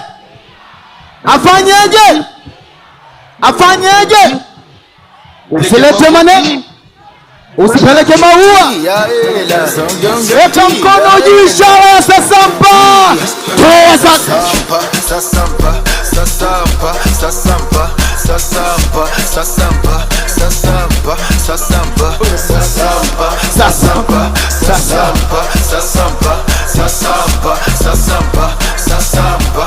Sasampa. Niwasikie sema. Hey. Hey man. Hey. Hey man. Hey. Hey man. Hey. Hey man. Watoto wa Kigoma. Mimi ningeomba favor moja, nimuombe mheshimiwa mbunge na nyimbo naye nimeimba naye niimbe naye kama itamruhusu.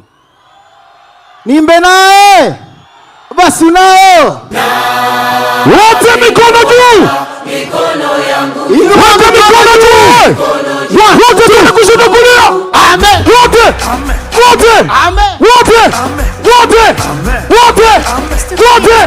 Wote. Baba yetu wa mbinguni, jina lako litukuzwe, utakalo lifanyike duniani kama mbinguni. Utupe leo riziki zetu, utusamehe makosa yetu kama tunavyosamehe waliotukosea, eti kama tunavyosamehe waliotukosea. Najiuliza, wai hawataki tufu, wakiona tunajiita wananuna kama vile wanatudai. Tutupe majumba thamani, magari nane ndani, wake wazuri wa kifani. Nyanyua mikono juu nione. Sema na inua mikono. Muoneshe Mama Samia, muoneshe mama, tuanze. Wote inua nione. Wote. Wote inua. Wote inua. Wote. Wote baba. Keke.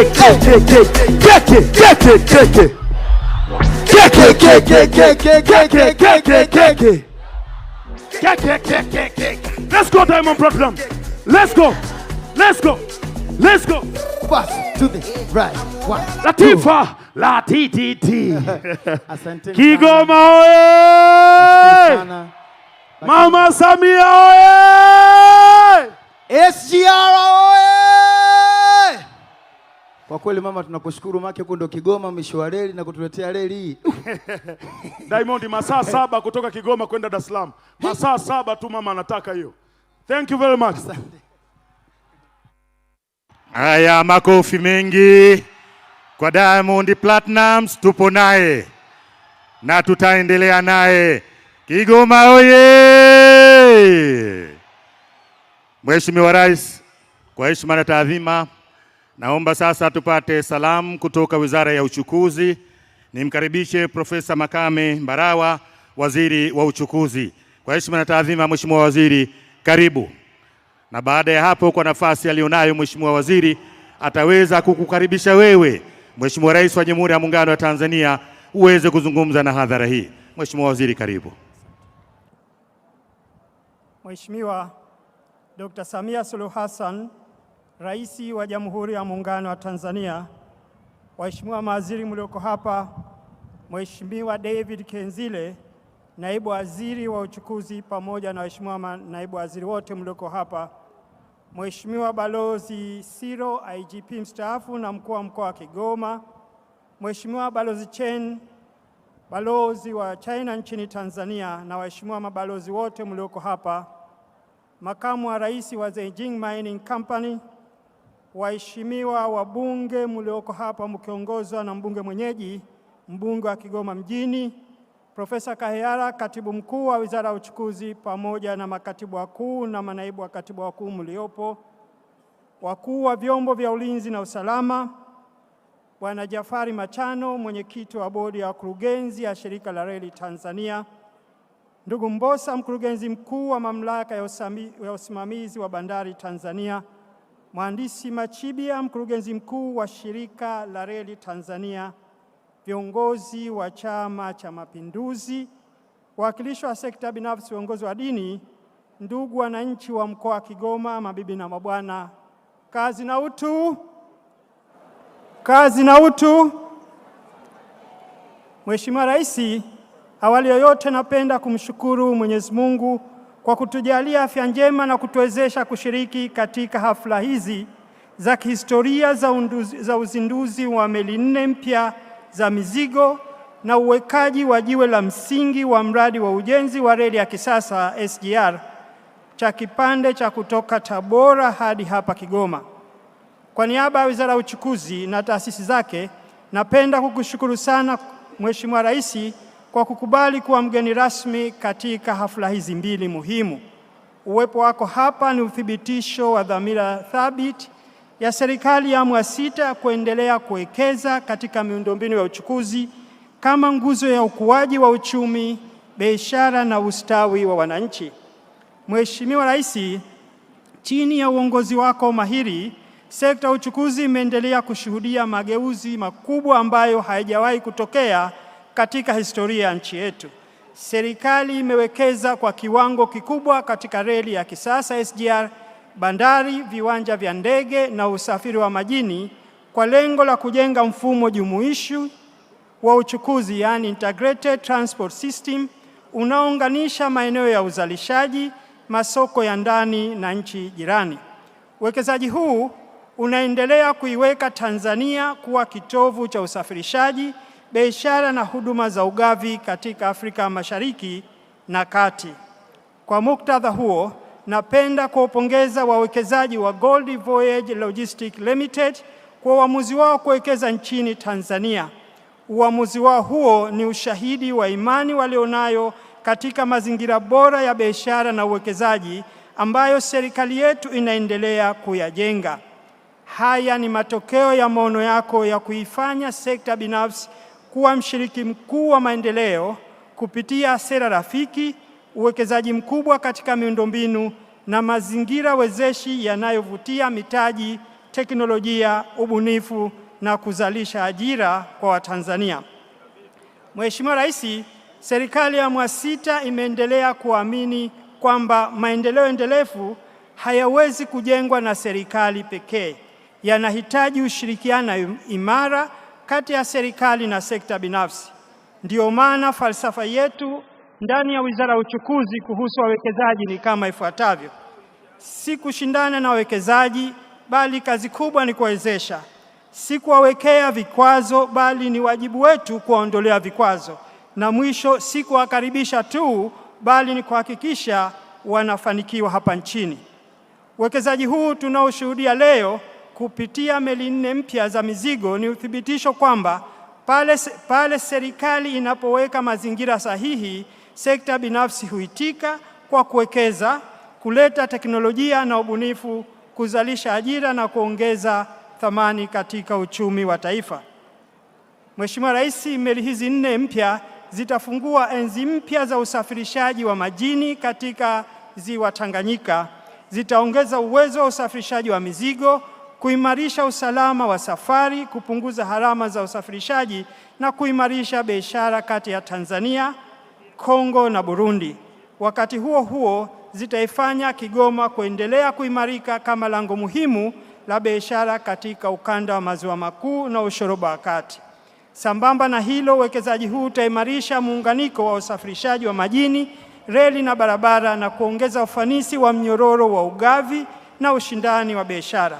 Aidha, Mheshimiwa Rais, tunatarajia uwekezaji huu utazalisha takriban ajira 600 za moja kwa moja pamoja na fursa nyingi zaidi za kibiashara, huduma na uwekezaji zitazochochea ukuaji wa uchumi wa mkoa wa Kigoma na taifa kwa ujumla. Ndugu wananchi, mabibi na mabwana, jambo la kutia moyo zaidi ni kwamba huu sio mwisho wa safari, bali ni mwanzo wa hatua kubwa ya uwekezaji katika ziwa Tanganyika. Kampuni ya Gold Voyage Logistics Limited tayari ina mpango wa kujenga meli nyingine 2 mpya ifikapo mwisho wa mwaka 2027.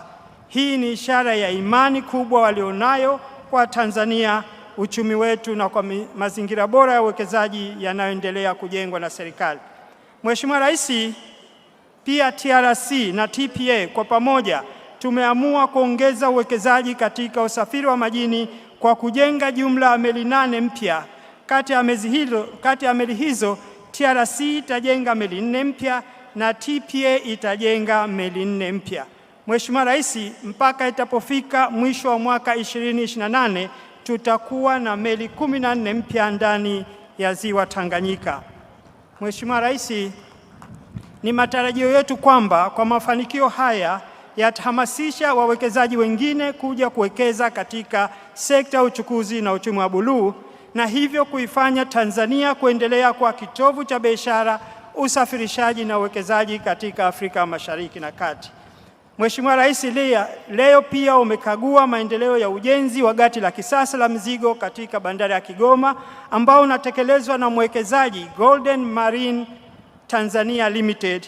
Mradi huu utaongeza uwezo wa bandari kuhudumia meli kubwa zaidi, kuboresha ufanisi wa huduma za bandari na kuimarisha nafasi ya Kigoma kama kituo muhimu cha biashara. Vile vile muda mfupi uliopita umeweka jiwe la msingi la mradi wa ujenzi wa reli ya kisasa SGR kipande cha 6 kutoka Tabora hadi Kigoma chenye urefu wa kilomita 806. Reli hii itaunganisha mkoa wa Kigoma na bandari ya Dar es Salaam na pia itapunguza gharama za usafirishaji, kufupisha muda wa usafiri na kuongeza ushindani wa biashara ndani na nje ya nchi. Sambamba na miradi hiyo, serikali inaendelea na maboresho ya kiwanja cha ndege cha Kigoma kwa gharama ya shilingi bilioni 51.4. Mradi huu utapokamilika mwishoni mwa mwaka 2026 utawezesha kiwanja hicho kuhudumia abiria takriban 400,000 kwa mwaka, kukipandisha hadhi kuwa kiwanja cha ndege cha kikanda na kufungua fursa mpya za kibiashara na utalii. Aidha, serikali imeendelea na ulipaji wa fidia ya shilingi bilioni 8.7 kwa wananchi watakaopitisha upanuzi wa kiwanja hicho. Mheshimiwa Rais, miradi ulioizindua na kuwekea jiwe la msingi si miradi ya miundombinu pekee, ni uwekezaji wa kimkakati katika mustakabali wa taifa. Kwa pamoja, meli mpya, gati la kisasa la mizigo, gati la kisasa la abiria, reli ya kisasa SGR na maboresho ya kiwanja cha ndege inaweka katika vitendo maono yako ya kujenga mfumo jumuishi ya uchukuzi. Mheshimiwa Rais, napenda nikuhakikishie kwamba Wizara ya Uchukuzi pamoja na taasisi zake tutaendelea kusimamia kwa weledi utekelezaji wa miradi yote iliyo chini ya wizara yetu ili ikamilike kwa wakati, kwa viwango vinavyotakiwa na kwa kuzingatia thamani ya fedha za umma na kwa manufaa mapana ya Watanzania wa kizazi cha sasa na kizazi kijacho. Mheshimiwa Rais, baada ya maelezo hayo mafupi, naomba sasa kwa heshima na unyenyekevu mkubwa nikukaribishe uzungumze na wananchi waliopo mbele yetu na Watanzania kwa ujumla. Mheshimiwa Rais, kwa heshima, karibu sana. Na naomba tuinuke viongozi wote. Peperusha bendera, peperusha bendera. Kigoma oye! Bado siwasikii, tuko live, tuko mubashara. Kigoma oye! Mheshimiwa Rais Dr. Samia oye! Miundombinu oye! Peperusha bendera, piga kelele wana Kigoma! Vigelegele wana Kigoma! Aya, asante sana. Nakushukuru MC. Waheshimiwa, tukae. Mheshimiwa Profesa Makame Mnyambarawa, Waziri wa Uchukuzi, waheshimiwa mawaziri na manaibu mawaziri mliopo nasi, ndugu mwenyekiti wa TRC, ndugu yetu Jafar Machano, waheshimiwa mkuu wa mkoa wa Kigoma Balozi Simon Siro, pamoja na wakuu wa mikoa jirani mliopo nasi, mwenyekiti wa Chama cha Mapinduzi mkoa wa Kigoma na uongozi wote wa Chama cha Mapinduzi na vyama vingine vya siasa mlioko pamoja nasi hapa. Tambue pia uwepo wa mheshimiwa wenyeviti wa kamati za Bunge za miundombinu, lakini pamoja na wajumbe wa kamati hizo na waheshimiwa wajumbe wa mkoa wa Bunge wa mkoa huu wa Kigoma wakiongozwa na mbunge mwenyeji Baba Levo, waheshimiwa makatibu wakuu na naibu makatibu wakuu mliopo mkiongozwa na Profesa Godius Walter Kayarara, katibu mkuu Wizara ya Uchukuzi, ndugu wakuu wa vyombo vya ulinzi na usalama Tanzania, waheshimiwa wakuu wa wilaya, mheshimiwa balozi wa China, pamoja na waheshimiwa mabalozi na wawakilishi wa taasisi za kimataifa mliopo nasi hapa, wenye viti wa bodi za taasisi mbalimbali za serikali mliopo nasi, wakuu wa taasisi mbalimbali za serikali kiongozwa na mhandisi Machibia Masanja, mkurugenzi mkuu wa shirika la reli, na ndugu Plastudius Mbosa, mkurugenzi mkuu wa mamlaka ya bandari Tanzania, Wakili Florio Kanju, katibu mtendaji wa wakala uwezeshaji wa usafiri na uchukuzi wa ukanda huu wa kati CCT-TFA, wakilishi wa kampuni ya God Voyage Logistics Limited, waheshimiwa viongozi wetu wa dini, lakini tambue pia uwepo wa wakandarasi na washauri wa miradi yetu, vikundi vya hamasa na burudani, ndugu wanahabari, ndugu waalikwa, mabibi na mabwana, Jamhuri ya Muungano wa Tanzania, kazi na utu, mwakeye, au pengine niulize ulidiwaje? Nashukuru sana. Ndugu zangu, nami niungane na viongozi wetu wa dini na wote walionitangulia kumshukuru Mwenyezi Mungu kwa kuturuzuku hai na siha njema na kwa kutuwezesha kukutana hapa salama. Nichukue nafasi pia kushukuru Waziri wa Uchukuzi kwa kunialika kuja kujumuika nanyi katika shughuli hizi muhimu za uzinduzi wa meli 4 za mizigo na uwekaji wa jiwe la msingi mradi wa reli ya kisasa SGR kipande cha Tabora hadi hapa Kigoma. Kipekee ni washukuru sana wananchi wa mkoa wa Kigoma kwa bashasha na mapokezi mazuri mliotuonesha mimi na wageni wote tuliotoka nje ya Kigoma kuja kwenu. Kigoma oye! Nikiwa njiani kuja hapa, nilijionea makundi mbalimbali ya wananchi wakiwemo vijana, maafisa usafirishaji na akina mama waliovaa sare zenye jumbe mbalimbali za uzalendo ambazo kwa kweli zimeendelea kunitia moyo na kunipa nguvu na ari ya kuendelea kulitumikia taifa hili. Asanteni sana wana Kigoma. Na kwa kuwa hii ni mara yangu ya kwanza kukutana nanyi tangu tulipomaliza uchaguzi mkuu wa mwaka 2025, nitumie nafasi hii pia kuwashukuru sana kwa imani na ushindi mliokipatia Chama cha Mapinduzi. Ahadi yetu kwenu kuendelea kuongoza na kusimamia taifa hili kwa awamu nyingine kwa ufanisi na maendeleo makubwa. Kwa hakika imani mliotupatia Chama cha Mapinduzi si swala la hisani na ni zaidi ya kutimiza wajibu wenu kikatiba. Imani yenu kwetu ni deni. Tutawalipa kwa kuwatumikia na kuwaletea maendeleo.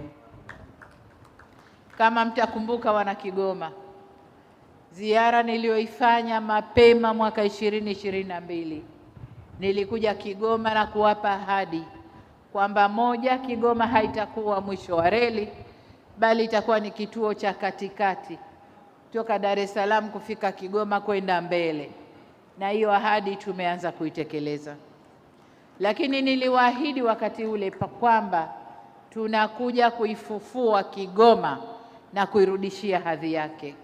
Nadhani aliyosemwa hapa na mkuu wa mkoa na mengine mengi yanayoendelea ni katika kutimiza ahadi hiyo. Kigoma oye! Katika kutimiza ahadi hiyo ndio maana leo tupo hapa, ikiwa ni sehemu ya utekelezaji wa deni hilo kwa wana Kigoma na Watanzania wote kwa ujumla. Ndugu viongozi na wananchi wenzangu, serikali yetu imeendelea na jitihada mbalimbali za kuimarisha miundombinu ya usafiri na usafirishaji ndani ya nchi yetu, ikiwemo ujenzi wa reli ya kisasa, uendelezaji wa bandari zetu na ujenzi wa barabara na viwanja vya ndege. Nataka niungane na mkuu wa mkoa Siro alipozungumzia kiwanja cha ndege.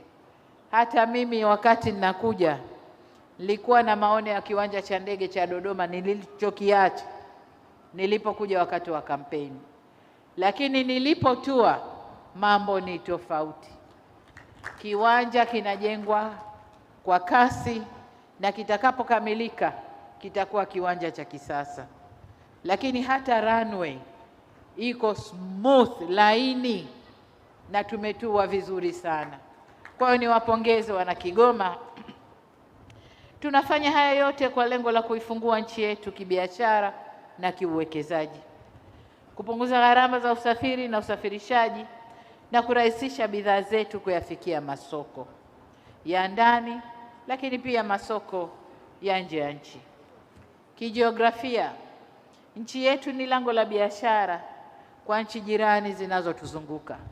Kwa msingi huo, kila tunapojenga reli, viwanja vya ndege, bandari au barabara, hatuunganishi mikoa yetu pekee, bali tunaiunganisha pia nchi yetu na fursa za masoko ya Afrika Mashariki, Maziwa Makuu, Afrika ya Kati na Kusini mwa Afrika.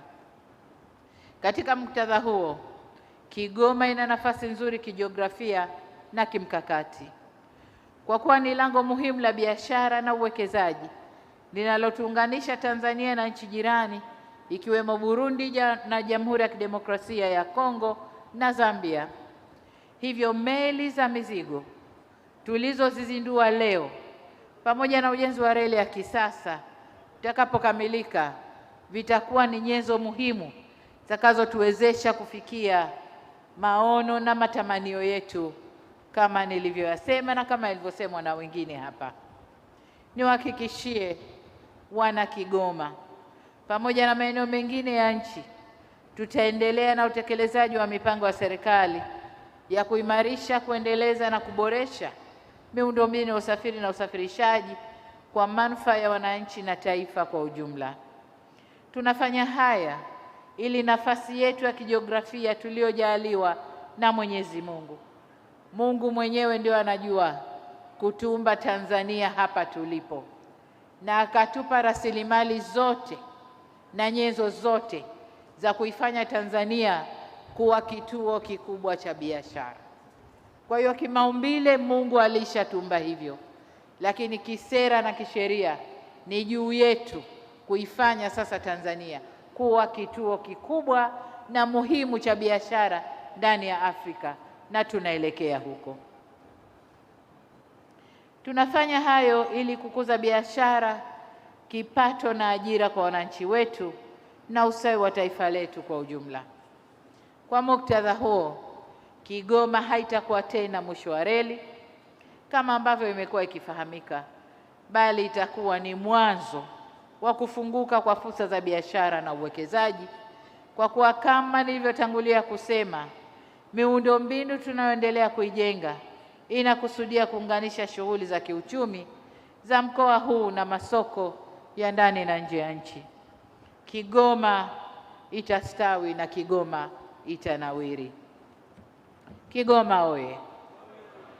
Ndugu viongozi na wananchi wenzangu, leo tumeweka jiwe la msingi la ujenzi wa reli ya kisasa kipande cha Tabora hadi Kigoma, ambacho kama alivyosema Waziri wa Uchukuzi kina urefu wa kilomita 506 na ujenzi wake utagharimu takriban dola za Kimarekani bilioni 2.74 au Tanzania shilling trilioni 7.4.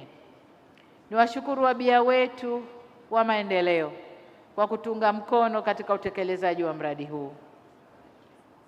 Reli hii itakapokamilika itaunganisha Kigoma na mikoa ya Tabora, Dodoma, Morogoro hadi Dar es Salaam, pamoja na mtandao wa njia ya reli kuelekea Mwanza. Maana yake ni kwamba mizigo kutoka bandari ya Dar es Salaam itafika moja kwa moja hadi hapa Kigoma kwa haraka na kwa uhakika zaidi. Kwa wakulima wa Kigoma, maana yake ni kwamba pembejeo zitawafikia kwa gharama nafuu na mazao yanayozalishwa yatapata masoko makubwa. Kwa ndugu zetu wanaoendesha maisha yao kwa kutegemea shughuli za uvuvi, watasafirisha kwa urahisi mazao ya uvuvi kwenda kwenye masoko ya uhakika. Vile vile, kwa wafanya biashara na wajasiriamali, reli hii itakapokamilika itawapunguzia muda na gharama za usafirishaji, na mnyororo huu wote unakwenda kuzalisha fursa za ajira hususan kwa vijana wetu wa mkoa huu wa Kigoma katika njia ya reli, bandari, maghala, hoteli, usafirishaji, matengenezo ya mitambo na huduma nyingine zitakazotokana na kazi hii. Kwa hivyo tujiandae na kuchangamkia fursa hizi. Uwekezaji huu wana Kigoma ni kwa faida yenu, unakwenda kustawisha maisha yenu. Kwa hiyo tuchangamkie fursa hizi. Ndugu viongozi na wananchi, leo pia nimezindua meli 4 za mizigo zinazoundwa au zilizoundwa na uwekezaji wa sekta binafsi wa kampuni ya Gold Voyage Logistics Limited katika bandari ya Karema. Meli hizi zitatumika kusafirisha shehena za mizigo kutoka upande wa Tanzania kwenda nchi jirani za DRC, Burundi na Zambia. Nawashukuru sana wawekezaji hawa kwa kuunga mkono jitihada za serikali za kuwaletea maendeleo wananchi. Vile vile, uwekezaji na mnyororo mkubwa wote huu unakwenda kuvutia wawekezaji, kuweka vituo vikubwa vya logistics na usafirishaji hapa Kigoma. Na ndio maana nikasema kuna kazi zaidi zitazalishwa kutokana na miradi hii. Na huo ndio kama alivyosema waziri, ni mfumo jumuishi wa uchukuzi. Serikali yetu kama ambavyo siku zote nimeendelea kusema, itaendelea kuweka mazingira wezeshi ya kisera, kisheria na kitaasisi kwa ajili ya kuvutia uwekezaji zaidi ndani na kutoka nje ya nchi. Tunawakaribisha wawekezaji wengine wenye nia ya kufanya hivyo waje kuwekeza nchini kwetu kwa msingi ya manufaa ya biashara kwa pande zote, yaani wao wapate na sisi tupate, au kwa lugha ya Kiha wanasema win-win situation. Vile vile nimeelezwa kuhusu maendeleo ya meli yetu kongwe ya MV Liemba ambayo ukarabati wake upo katika hatua za mwisho. Nimeambiwa imefika 99%. Hii ni meli yetu ya asili, ni meli yetu pendwa. Meli hii ni urithi wetu uliohudumu kwa kipindi kirefu sana. Niwatake Wizara ya Uchukuzi na Mamlaka ya Bandari Tanzania kuhakikisha meli hii inakarabatiwa kwa viwango na ubora wa hali ya juu ili iweze kutumika kwa miaka mingi ijayo, kama ilivyotumika nyuma, iweze kutumika tena kwa miaka mingi ijayo. Mheshimiwa Waziri, naelewa kwamba ndani ya mkoa huu kuna karakana ya serikali inayojengwa, na kwa sababu serikali ina mafungu mengi ya kupeleka fedha, ujenzi huu unakwenda polepole. Lakini tumeona mfano mzuri wa kampuni hii iliyojenga meli. Ni kuombe kaeni nao wawekezaji hawa, zungumzeni nao, muweze kuelewana, kuwakabidhi karakana ile waimalize, na kwa sababu wana meli 4 nyingine ambazo wameshajenga na watakazozijenga, na sisi serikali tuna meli nyingine 8. Karakana hii iendeshwe kwa misingi ya pamoja, serikali na wao, lakini wao wakiwa mbele, waweke uwekezaji pale ili twende tumalize kwa haraka. Tukienda serikali peke yetu hatutafika haraka, lakini tukiwashirikisha kwa makubaliano ya mkataba tunaweza tukaenda haraka. Kwa niombe sana karakana ile, zungumzeni, imalizwe, itumike. Ni karakana kubwa ambayo inaweza kubeba meli ya aina yoyote, kutengeneza na kufanya matengenezo au matunzo ya meli ya aina yoyote. Kwa hiyo naomba mzungumze na wawekezaji hawa. Wawekezaji mliowapa wanakwenda polepole, wanakwenda polepole kwa sababu ya ufinyu wa fedha serikalini, lakini hata wenyewe hawana uwezo huo. Sababu mwekezaji mwenye uwezo, serikali ikisita yeye anaendelea, sio yule ambaye serikali imesita na yeye anasitisha kazi. Hapana, naomba hili limalizeni. Ndugu viongozi na wananchi wenzangu, Napoelekea kuhitimisha hotuba yangu, nipende kusisitiza suala la amani, usalama na maendeleo ya nchi yetu. Uwekezaji huu unagharimu fedha nyingi sana, zimetajwa hapa. Upande wa reli peke yake ni trilioni 7 karibu na nusu. Mbali miradi mingine ya meli, bandari. Nimekwenda kuona bandari, nimeona maboresho makubwa yanayofanywa kwenye bandari ya Kigoma. Kwa hiyo uwekezaji wote huu ni fedha nyingi. Hivyo basi sote tuna wajibu wa kikatiba na kizalendo wa kulinda miundombinu hii, reli, barabara na bandari zetu. Hujuma yoyote dhidi ya miundombinu hii si hasara kwa serikali peke yake, bali ni kwa kila Mtanzania, kila anayelipa kodi na nchi kwa ujumla. Lakini sio tu kwa sisi tuliopo, hata kizazi kijacho, kwa sababu fedha yote tunayoiweka, mkenda mkiharibu, kupata tena fedha ya aina hiyo kurudisha mradi ule ule itachukua miaka mingi sana, na hivyo kufifisha maendeleo ya kizazi kijacho. Kwa niwaombe sana wananchi wa Kigoma wote kuwa na itikadi ya usalama kwanza, alafu maendeleo yetu. Bila usalama hakuna maendeleo. Kusingekuwa salama leo tusingeweka majiwe ya msingi hapa. Wana Kigoma msingefurika kwa wingi hapa. Kila mtu angekuwa amejifungia na kuogopa kutoka. Niwaombe sana wana Kigoma, tuchunge usalama wa mkoa wetu. Katika hili navielekeza pia vyombo vya ulinzi na usalama kwa kushirikiana na Wizara ya Uchukuzi na wadau wengine muhimu kuweka mikakati madhubuti na shirikishi ya ulinzi wa miundombinu hiyo ambayo tunaijenga. Ndugu zangu, suala la amani na usalama nchi yetu ni kipaumbele cha kwanza na hatupaswi kulipuuza hata kidogo. Niwatake tulinde tunu hizi, tusikubali kushawishiwa au kutumika na watu wasiotakia mema nchi yetu, wawe ni wa ndani au kutoka nje ya nchi. Tukivuruga amani na usalama wa nchi yetu, maendeleo haya tunayoyataka hayatashamiri na hayatakuwa na maana. Mifano mingi tunayo. Nchi jirani hapo zinaagiza kila kitu kutoka nje kwa sababu hawana fursa, hawana wasaa wa kutulia na kuzalisha ndani kwao. Hata kilimo tu kidogo hawana wasaa na fursa ya kwenda kulima na kuvuna mazao yao wakajitegemea. Kwa hiyo amani na usalama ni maendeleo, na maendeleo ni amani na usalama. Sote tuwe macho na tuepuke wasaliti na maadui wa nchi yetu. Ndugu viongozi na wananchi, nirejee tena shukrani zangu kwa wananchi wa Kigoma kwa mapokezi mazuri na kujitokeza kwa wingi katika shughuli hii. Lakini zaidi ya hayo, Mheshimiwa Mkuu wa Mkoa alikuwa ananinong'oneza kwamba kuna zawadi zimeandaliwa kwa ajili yangu na ujumbe wangu. Kwa hiyo tunawashukuru sana wana Kigoma kwa zawadi hizo.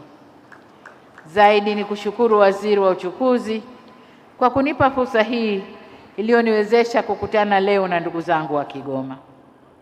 Shukrani za dhati kwa kampuni za Kichina zilizojenga meli na zile zinazojenga reli na wale wote wanaotoa huduma katika miradi hiyo.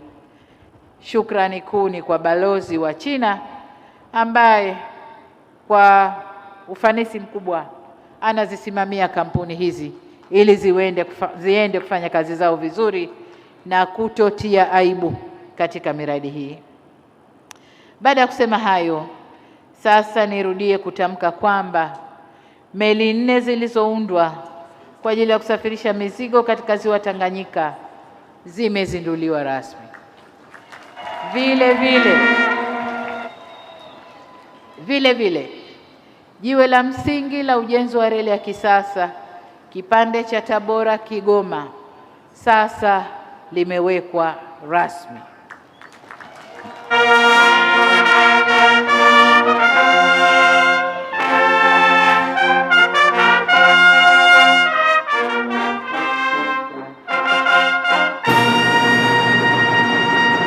Kigoma oye! Maendeleo oye! Sasa niwatakie utekelezaji mwema wa kazi hii muhimu kwa mustakabali wa mkoa wa Kigoma na taifa letu kwa ujumla. Mungu aibariki nchi yetu, Mungu aubariki mkoa huu, na asanteni sana kwa kunisikiliza.